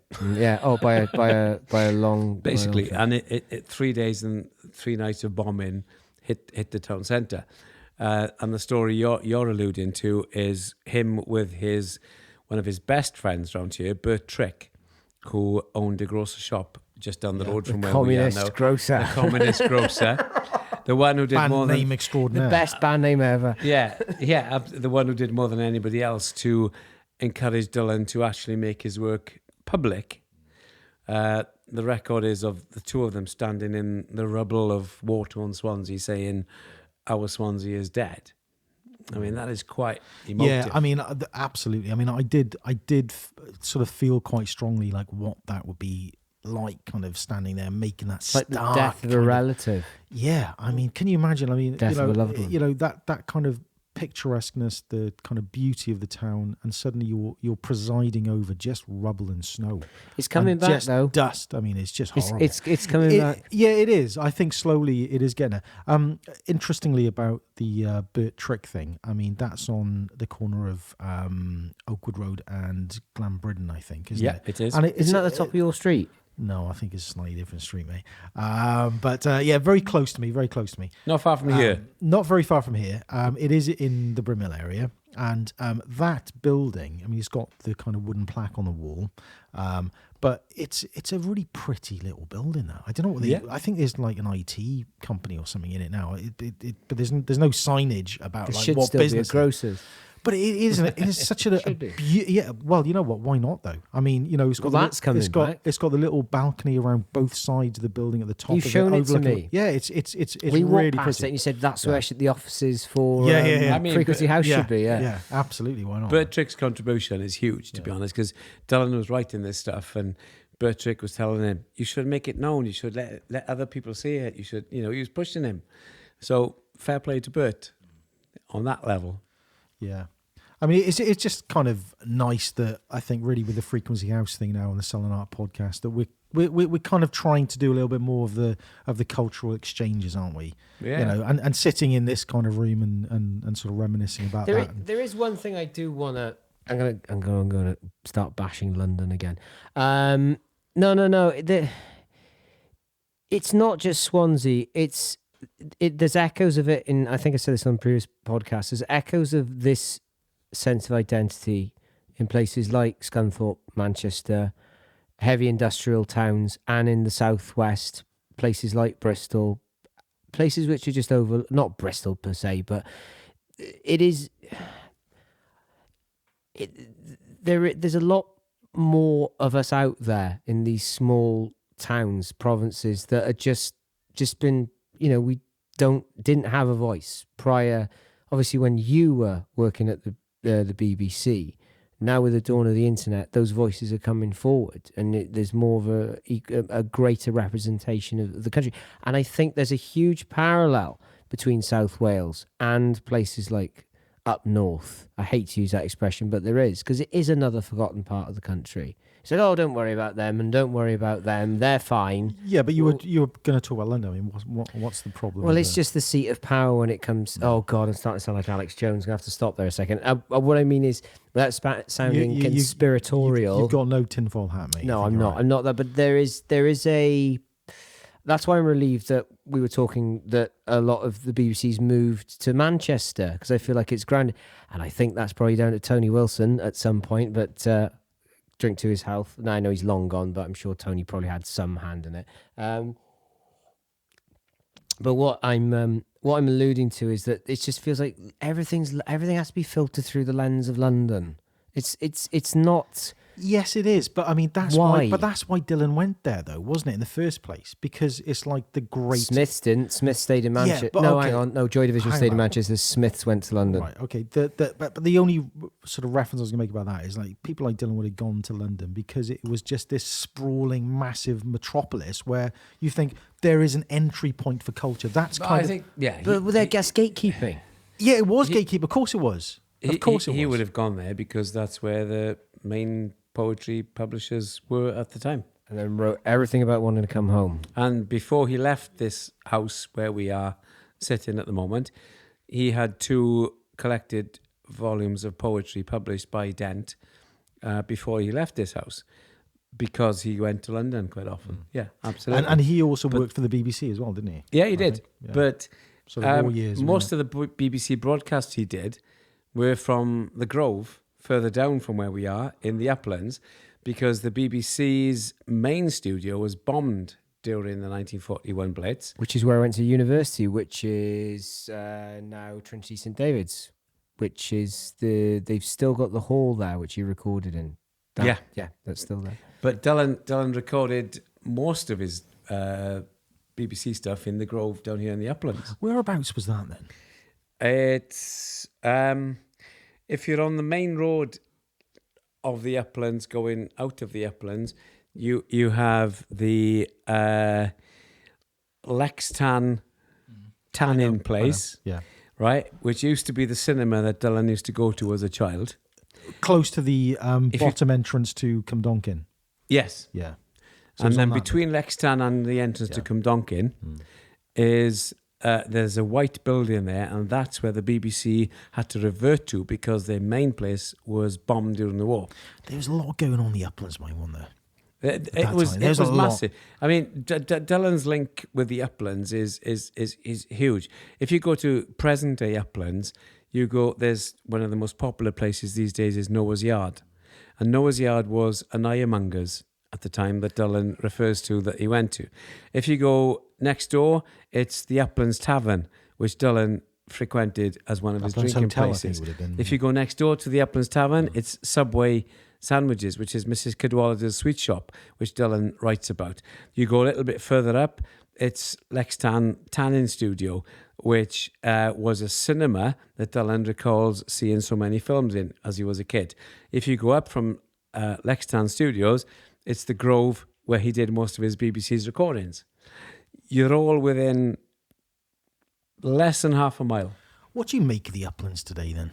What, me or? Well, I mean, both You of you. there. Both of you. I mean, but like, Alan, I mean, you know, you've painted quite a nice image there of how things were. As it was. You know, Mrs. Cadwallader's sweet Sweet shop. shop. I mean, I didn't know that, actually, in fairness. So that's quite nice to have that in the memory bank for that. Subway. But but Bloody good wraps. nice vegan stuff they do these Yeah, days. they do, actually. They've got a new vegan See, line. this is why you're Don't- wholesome, because I don't do Yeah. Subway personally, Yeah. but vegan. other outlets are available. yeah, Indeed, other, yeah, very. Oh, you're BBC right down the middle. You are. That's in my DNA. Have to say that. 25 You years of can't- training you right cannot there. advertise. That's why bottles of tomato sauce on EastEnders are pointed with the label slightly askew. It's not Heinz tomato. Danny ketchup. Dyer goes in the oven. I'll have a pint of bitter, please. Well, be a bit more discreet Yeah, with that. yeah. What do you want, John Smith? Oh, can't say that. Yeah. And if you're my age, it's sticky back plastic with Blue Peter. And Isn't not- that just sellotape? But you Yeah, can't say sellotape because Exactly. it's That's the point I'm making. Tracy Island all over again. Blue Peter. That scarred me. That did growing up. I hated that TV show. Blue Peter. I hated it. Loved it. Wow. Well, I thought no, it was- this is no reflection. on Loved it. I thought it was okay. I'll tell you one program Loved I it. did have a massive problem with, What? and I really wish I'd mentioned this the other week. Go on. When Howard Well, Ingham was yeah, on. go When on. Howard Ingham. You know which one it is, don't you? It don't say Wind in the Willows because I love Wind in the Right. Willows. So the facts on this particular program, it was played 11 times in its entirety. Well, Bagpuss. Yes. Bagpuss Yes. is beautiful. What's wrong with you? It was creepy as fuck, mate. There was something really unusual never got about into it. it. No, No, and you've not no. missed out. It was like something horrible is happening, and I don't know what it is. There's just some like Some clockwork mice going, we will fix it, we will fix it. yeah, It's and not the, that pink, and the creepy. pink bag pussy type thing. I don't know. It was just like really weird, mate, and just like the horrible music. I didn't like it. No, I think you're No. tangential there. I think. Let's get back to Uplands. Let's get back to Yeah, Uplands. No. I'm intrigued of the segue between Uplands and There isn't Bagpuss. one. In fairness, there is just none. Well, that's Yeah, none. possibly not. The only segue there I would suggest is the Thomas Watkins, and it's a new They're brand. not going to It's sponsor a us, new Iqbal. brand. It's Why never not? gonna happen Why because- not? Because every week we've done it and we're on number 7 now. And Yeah, but we're not bringing their eight. attention to it. We're not bringing their I attention just to it. well, go on. You do your shameless self promotion. Well, I'll do mine. 'cause I was think- trying to, but it's just a standard Thomas Watkin IPA, 4.8% ABV. It's a refreshing new addition to their portfolio of award-winning beers. Brewed to a full-bodied 4.8%, using 3 different malts. And it's a golden beer packed with fruity flavors and punch, bursting with the I know. irresistible aromas of peach, And this is why I love him. mandarin, This is why and I love him. apricot. I This mean, is- come on. This is why I love I mean, him. that says it all, doesn't it? This is why he's a genius. I'll raise you because I'll put my hand across the ocean, transatlantic, to my colonial cousins in the US, and I'll reach out to the fair state of Kentucky, and I'll say, tonight I've been drinking a Kentucky straight bourbon by Jim Beam, which I think many will say, aged in the heart of Kentucky. Jim Beam Kentucky straight bourbon whiskey is made for those who take their bourbon very seriously. I bought it from Very Cheers seriously. in That's how Cheers in seriously West you Cross. take it. That's how seriously you take it. No. But if you're gonna look, I Okay, would take sponsorship from Jim Beam. Okay, well, I'd bite their hand in off. fairness, I would as well. But I mean, let's not miss out Alan's drink. I mean, he is deep into the wine here, deep into the I think wine. he's got probably got the most class about the two of us. Well, yeah, of course. I mean, I turn up looking doubt. like a hick. But and, does he you know what he's drinking? That's the question. What are you drinking then, Alan? Sauvignon Blanc. Oh, la-di-da. No, it's not la-di-da. La-di-bla-di-da. No. My preference is Marlborough. This isn't a Marlborough, Right. but it's nice. Right. Back to Toplands, right? Tuplands. Tuplands. I don't know. I don't like going out there of an evening, to be perfectly honest. Maybe because I I'm do, old. because I can walk there don't. within 2 minutes. No, it's And that's why people- Dylan Thomas would have liked it, because he could walk down the Yeah, hill it's- within 2 yeah, but minutes it's- as well. I think he could. I mean, he He can would. walk back up in 2 minutes, but I have to say, with no plug-in intended, he would walk into the Uplands Tavern today as he would then. It's all about drink. It's also about music these days, but they have a little cwtch or a snug. I love that word. As they used to call it. That's Dylan related. They have a nice little mural, which is a mix of That's a great mural. You talk Dylan about Thomas and James Dean all in one. Yeah. I kind of like that about it. in the Uplands Tav. Yeah. Yeah. He'd go in there today, and I spend a bit of time in there in name of research only, of course. Absolutely. Yeah. But I can see he would still identify with that place. He certainly wouldn't be in Noah's Yard. I'm telling you that now. No, he wouldn't. I totally get Alan, that. Alan, don't But pander to this. not- Don't yeah. pander to this. But no, He's but- having a pop at me. Yeah. Well, He wouldn't. let's put it like this: he's more likely to go into Uplands Tavern than Noah's Yard, and that's nothing against Noah's Yard because it's a great place. He's also as likely to go today into Cwmdonkin Park as he would then, even though the lake with the swans is not there anymore. It's been covered over and it's a piece of grass. But he's still likely to go into there and see his hunchback. There are parts of Swansea, parts of the Uplands particularly, that Dylan would still identify with.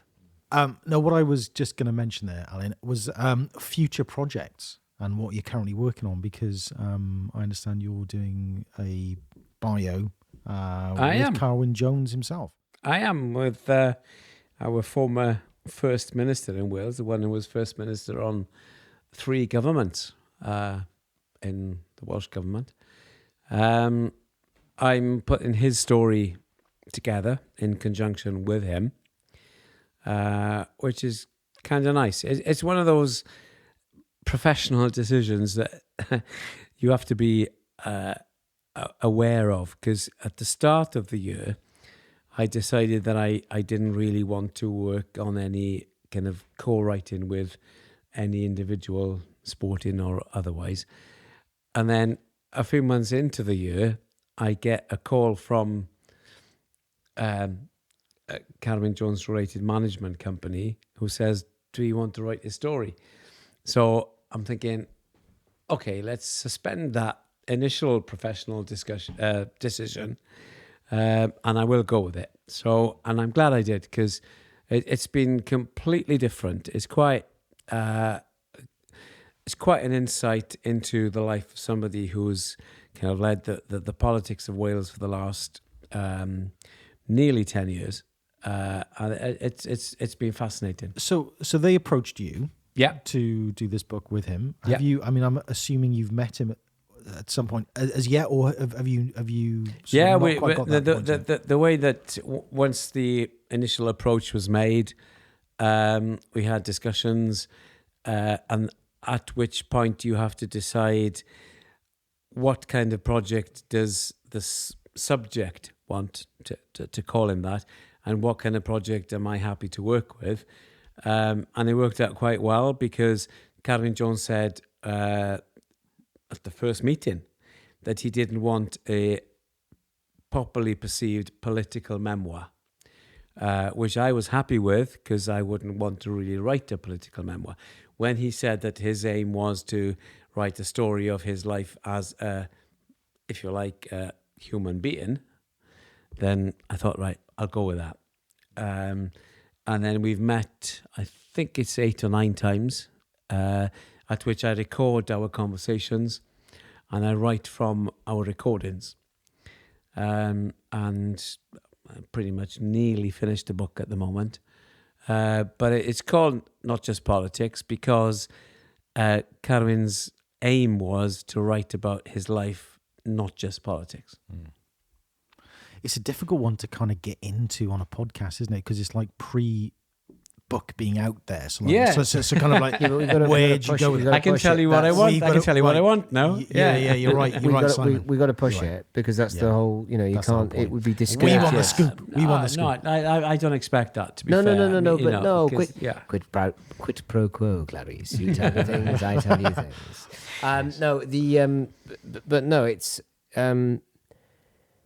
we see. This is kind of going back full circle. I would like to get into politics on the podcast at some point. Well, this and is talk. a perfect opportunity. No, I would. isn't it? But the thing is, I'm glad Alan's here because it does tie into the journalism because it said, as I said at the beginning of the podcast, that the way that politics was handled with statesmen like Tony Benn, who I think was one of the last great politicians this country's ever produced. Amazing. Absolutely, 110%. Totally agree with that. That it's not anymore and it's side picking, and I don't like the fact that we can't sort of solve anything, irrespective of what the argument may be. And it's not just in the UK with Brexit, it's also in the US. Things are brought to a complete When you say grinding we halt. can't solve anything, what do you mean by that? I was going to ask that. Stop turning in. Oh God! No. I was going to ask the same. I was going to say it's forging forward for the good of the people of the country, whatever stripe I know, but they may be. I think sometimes we get into and putting political agendas aside to Yeah. try and push the country forward in whatever direction the people decide it to go. Perhaps. I think you're right, Or not, perhaps, But the or only whatever. reason I'm asking that is because I think sometimes because we're all each of us a part of history, aren't we? We're sort of moving through it, but we don't always see it in the context of things that have happened already. And one example of that I would suggest would be the Welsh devolution referendum. We kind of go through these moments in life and you think, well, it's just kind of another event, it's another thing, we can't change anything, we can't do anything, and yet every now and again something does happen, doesn't it? It does happen. And I remember that day, the 97 referendum. It was a remarkable moment. Yeah. I mean, maybe we can argue now today, well, what's it changed? And we can talk about the social things and the political things in the assembly. And What I think is quite, on the back of what you're saying, it's quite fascinating in context of working with someone who's been the First Minister for as long as he has been in 3 different governments, is how that referendum result has developed and evolved over time. And maybe, this is my comment, not the former First Ministers.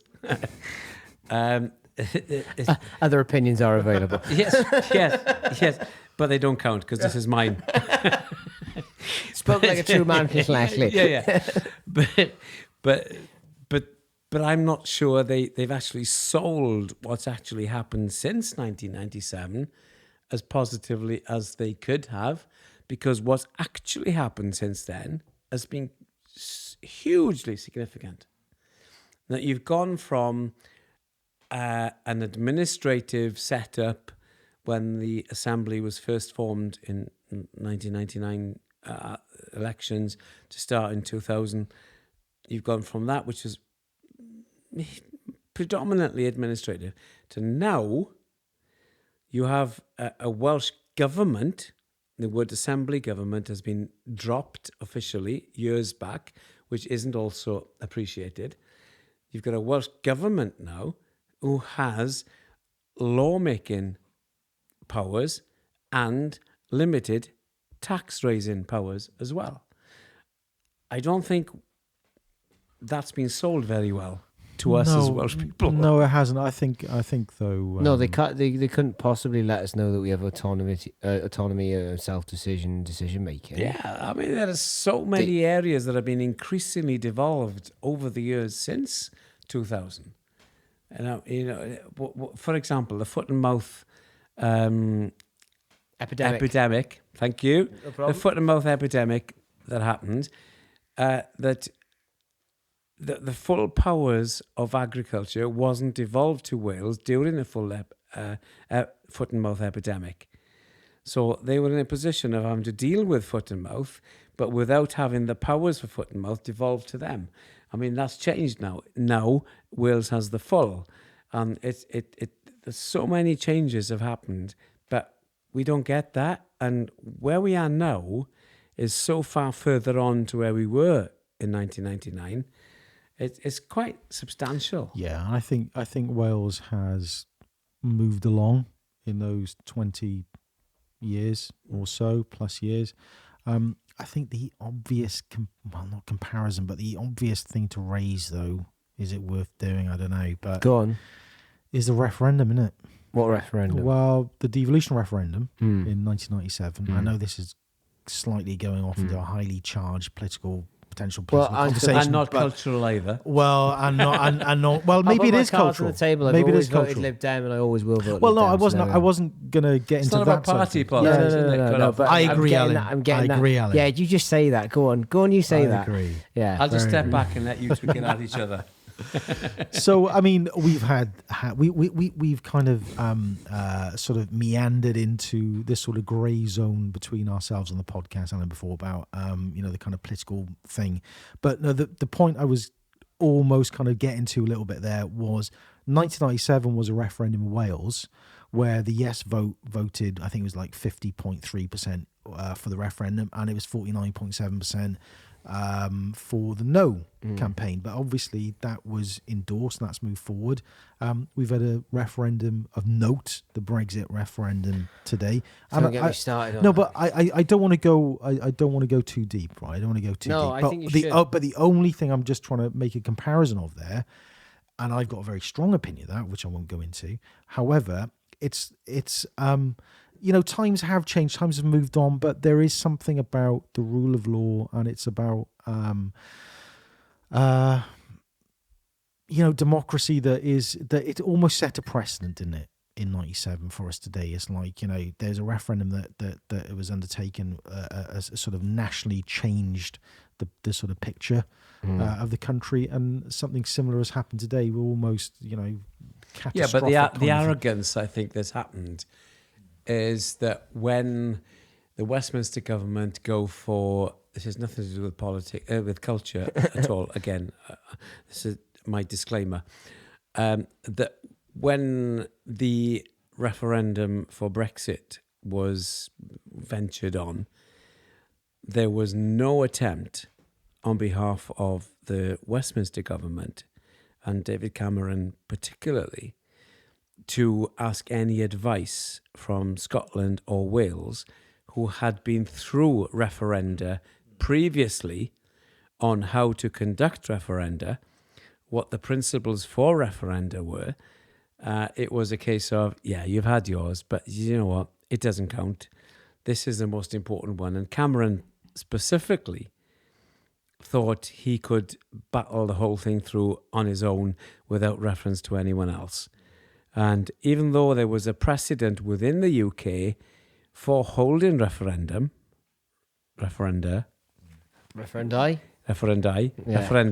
That's the Welsh version, isn't it? yeah, The only version. That's my version. Yeah. Referendi. He didn't go for it. Simple as. I've been irked by him quite recently. Whom? David Cameron. Oh, go on. Well, it's all very convenient, isn't it?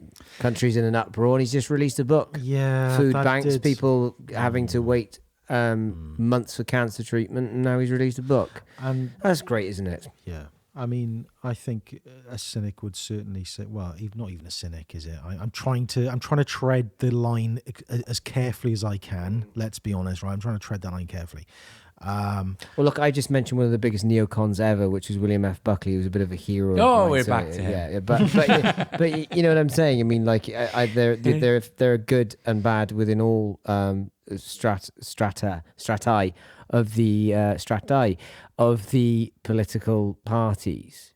But it's just, what annoys me about it is that we've now got to a point where we're at each other's throats in the country. It's become an industry within itself, Brexit.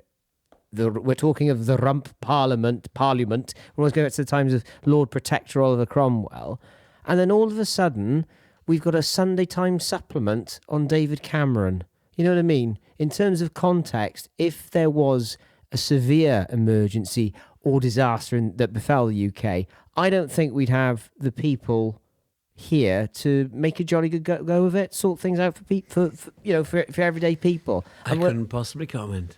There's no backbone. There's no one's putting their shoulder to it. They're all, to go back to Max Boyce, they're like a bunch of council roadmen, you know.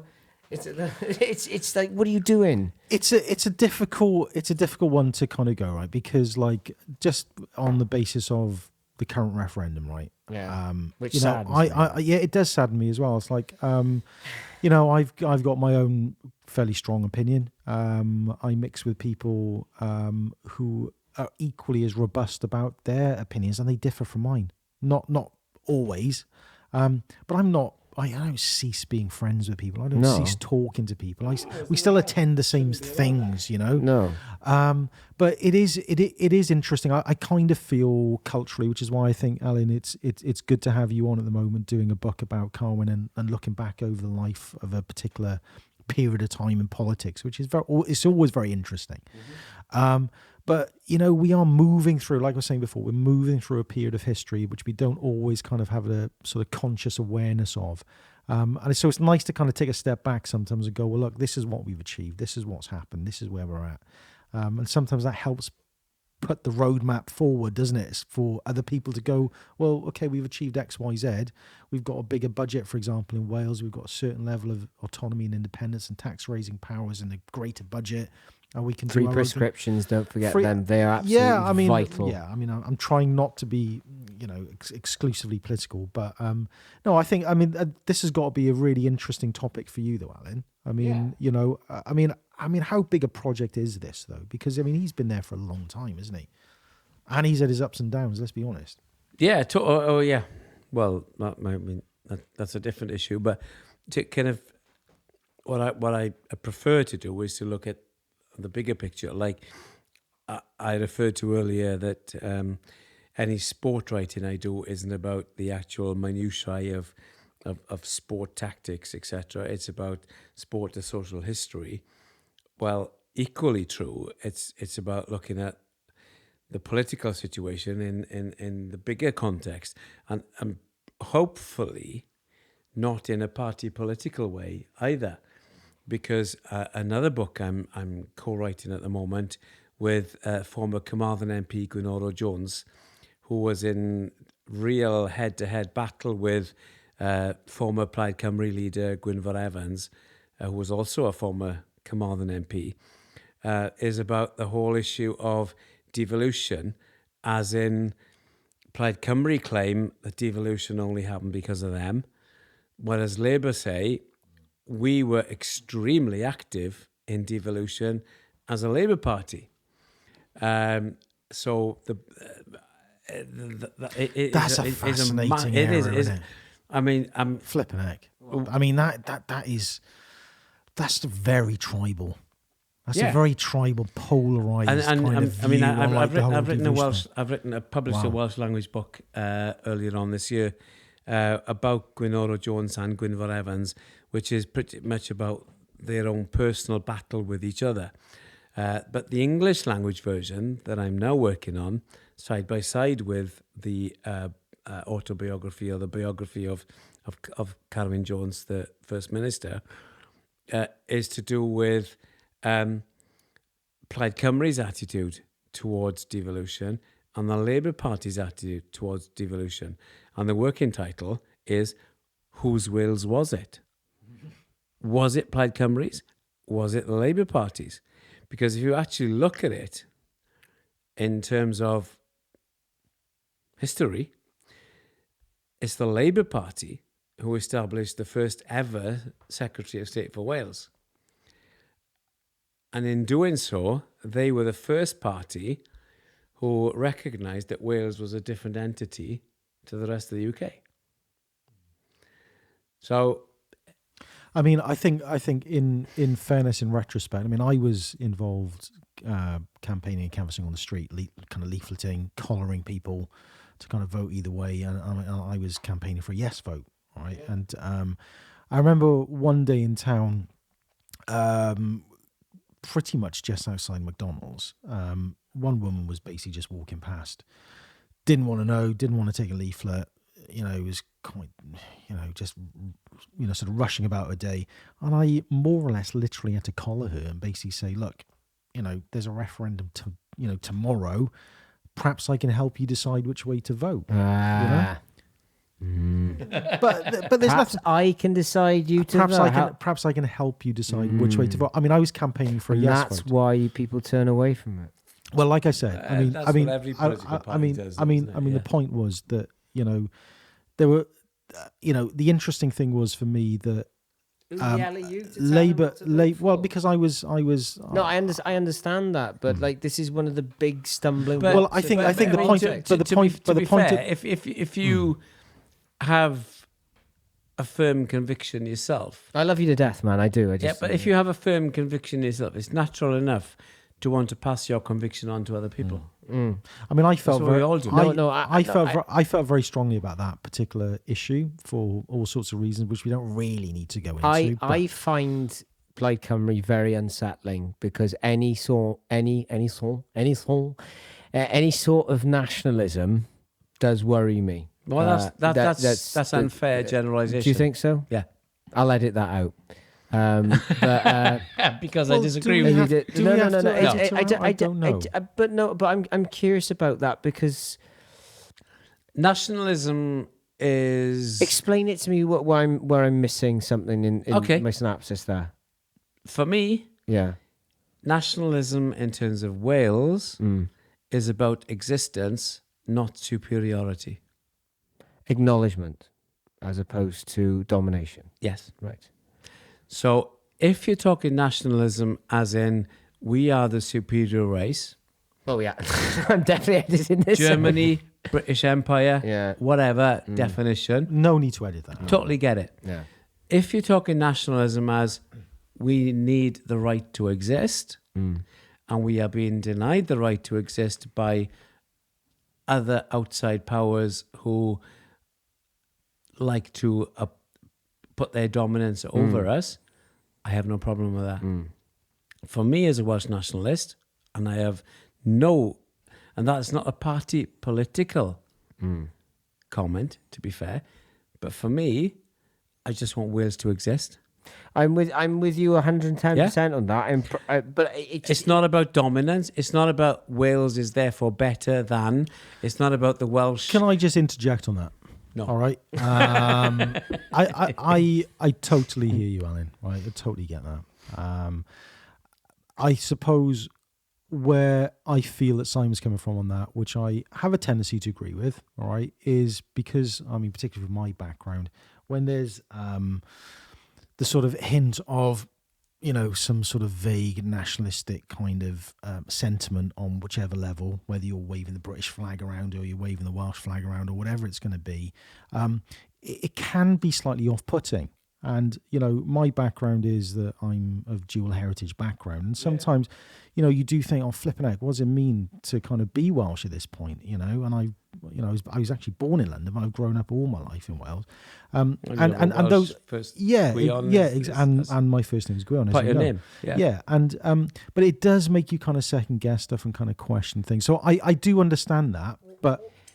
Is it absolute power corrupts absolutely? That's what worries me. It's just about the Welsh nation wants a right to exist as the Welsh nation. No, I'll 110%. No, I 110. I mean, it genuinely is as simple and as basic as that. 110% agree with you on that. When you have, for example, in my own, just to make it just to make it personal. You're never going to politics again. Yeah, no, this has nothing to do with culture I think or this art has been quite a good one. I think this is. I hate it though. See, I hate it. In my own personal existential experience, I was in a cafe with my parents and my two sisters in the 70s in Wales, and we were talking to each other as we always would as a family. And people on another table in the same cafe said that we shouldn't speak to each other in Welsh because they didn't understand what we were saying. That's where my bugbear is. nationalism comes from. But it's more than that, though, Si, because like That is that horrendous. that kind of stuff stays with you. Yeah, but That stays with because that you. was No, in the but he 70s. sort- This is now. No, but I agree with you. And one of the biggest regrets I have, to paraphrase Christopher Hitchens, is there's a language to me which I will never be able to speak, which is you laugh when Christopher Hitchens said this about Gaelic, but what's that look for? No, go on. I mean, I just wish don't like I could the speak Hitchens Welsh. thing, but go on. I wish I could speak Welsh. It's not about speaking the language. No. Hear me out. Because there's a large part of my culture which I'm not ingrained in. Yeah. And that upsets me, because there's a large part of my history, of my family's history, which I don't have access to because of the school. Can I just add something to that? Because that's a really interesting subject you just dipped your toe into there, right? I have a habit of doing that, or knocking the thing off the top of a shelf. I think times have changed, right? And I think times have changed in Wales because of the Welsh referendum devolution campaign. Because you've got kids basically at sort of 15, 16, 17 years old and a little bit older who haven't learnt Welsh, actually having a certain level of pride now and thinking, you know what, it's not that bad learning Welsh. It's not. I quite like to learn it. And I've had those conversations. I'll tell you another thing tangentially, right? S4C used to have a show called Dim Tafodd, which meant no tongue. Am I correct? Yeah. Yep. Right? It was presented by Becca or Becky, I can't remember her name. It was one of the best music programs on TV. It honestly was brilliant, and that's all I had to watch, because there was nothing else.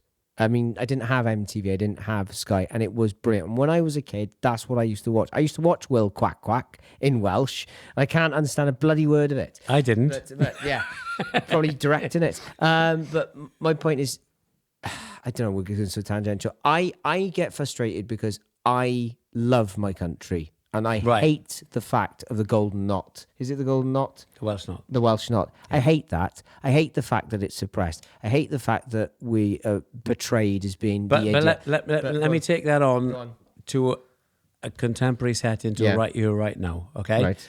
And let me take it back to Merthyr, Right. which is where we... You're going to get me crying in a minute. You probably will. I'll do my best. Yeah. I'll do my best. You know, you knew it so close. Yeah, right? Yeah. One of Wales's most well-known historians was a guy who I later found out in life was brought up in a house round the corner to where I was born, brought up in Merthyr. Can we ask who it is or not? It's Gwynalf Williams, right? Now, Gwynalf Williams did a series on television about Welsh history with Winford Vaughan Thomas, another historian who had a completely different take on Wales, and that series was called The Dragon Has Two Tongues. For me, it is a massively influential series on our understanding of Wales. For me, I totally get Gwynalf's take. The Dragon Has Two Tongues. That's a profound kind of title, isn't it? And yeah, it is. Absolutely. And I really get absolutely annoyed with fellow Welsh speakers who suggest that there is a difference in identity of Welshness if you speak the language or not. That really annoys me. No, Right? I'm not saying you're saying that. I'm giving Alan, this, I've had that. I hate it. Right? For me, if you don't speak Welsh, but you have a Welsh identity, as evidently you do, right? What gave it away? Yeah, I got a natural instinct, you know. I'm bloody proud of where I'm from. I will. Yeah. I'll die here. And I hate the implication that you're not as Welsh if you don't speak the language. I can't stand that. That's still a frighteningly kind of mainstream stand it. view, mind, isn't it, by some people? I've had that. Yeah. I've had that. I won't divulge who those people are. But I mean, I've had those comments like, well, you don't speak Welsh, so therefore you can't be Welsh. It is such a beautiful... That really winds me up. It is such a... And I know that comes from my upbringing in Dowlais. Really? Yeah. Even though I was only 6 when I left, but when I was within the 4 walls of the home, I spoke nothing but Welsh. Was it a little terraced house, was it? Yeah, it was. Yeah. 2 up, 2 down, usual. Yeah. When I opened the front door, I had to speak English. So for me, I was naturally bilingual from day one. Can I add a brag? Can I add a brag for my Do last you? points? Right. In St Fagans, there's a set of reader car cottages. St. Joseph, yeah. Joseph Barry's houses, yeah. One of them, my mum was telling me, the third one along was where my grandmother was born. No way. Yes. Now, I don't know how to... No, honestly, brick by brick, they were moved. Really? Brick by brick, they were moved. Have you been in a reader car cottage? Yeah, I have. More than once. No, you definitely. He doesn't know what they are. No, I've not. You can't move in them. You can't move in them. Even by me, I'm quite small. They move across different decades, don't they? Yeah. But for me, being Welsh, I don't know, so I moved back from Bristol because I loved it here and I missed it. I missed every moment of it. I was aching to come home. I really was. And it's still every part of this country I love. I do. I mean, Well, yeah, I know what you mean. We've talked about that on the podcast before about trying to get out of the gravity of Swansea, and sometimes it's quite difficult, isn't it? It's not just Swansea, to be fair. I mean, it's in Yeah. different places. What I want for Wales is author of. I don't want Wales to end up being what Scotland became with in the Victorian period, where it's the shortbread tin and it's the kilts and it's the pipes and that, and then Ireland it's the St Patrick's Day. What I want Wales is to do is to forge its own destiny, in a sense, its own culture, and not have it then be informed. Well, I say it's St David's Day, so best get out the best Welsh dresser that you've got, and some of those daffodils will do that. Couple of leeks for you, couple of leeks for you. I don't want that. I want Wales to forge its own identity. Was that what it's at the moment, though? I think we had a sniff of it with Cool Cymru. I think we had. But that was 90s. I know, but it's coming round again. I think we're. He's very 90s. I am very 90s. He's a 90s con, bin man. So what about Go on. the last year, which has seen, open to interpretation, I accept, but which has seen a more outward demonstration of the desire for Welsh independence in terms of public, not protests, they're kind of marches and, Carnarvon, Merthyr a few weeks ago, over 5,000 people. So how does that fit in? Merthyr Rising, wasn't it? I think that one was. That was, yeah. Merthyr Rising was Or was that before that? 1830s. No. Was that the event? But no, Was that the Merthyr. He's talking about Churchill. That's a very... No, I'm on about the Merthyr Yes Cymru march that happened 2 weeks ago, when there were 5,000 people of all parties demonstrating for we need to assert ourselves as a Welsh nation. Bit of a tough time for me at that moment. Bit of a tough time, as I was alluding to something earlier in the podcast, because I was dealing with passing of my father, so it was my head has been quite firmly out of the political game. But I understand what you're saying. So I'm just curious as to you're informing me that the wheels are moving. Well, Carnarvon, there was with the investiture. I did see part of that. No, there was an event in Carnarvon a few months ago with about 8,000 people demonstrating for Welsh independence. There was one in Merthyr 2 weeks ago with over 6,000 people demonstrating for Welsh independence. I mean, I'm not saying that is a conclusive argument, but it's an expression of a feeling, at least. Well, look, I mean, I think we could potentially Nothing to get do with on. culture. No. Hey, listen, Well, Alan. no, I was arguing from a cultural point of view. Definitely. I'm happy to do that. I'm happy to bring it back on. Yeah. I mean, I think we're likely to be able to go on a long time on the political thing. I mean, I know what you're saying. I know what you're saying.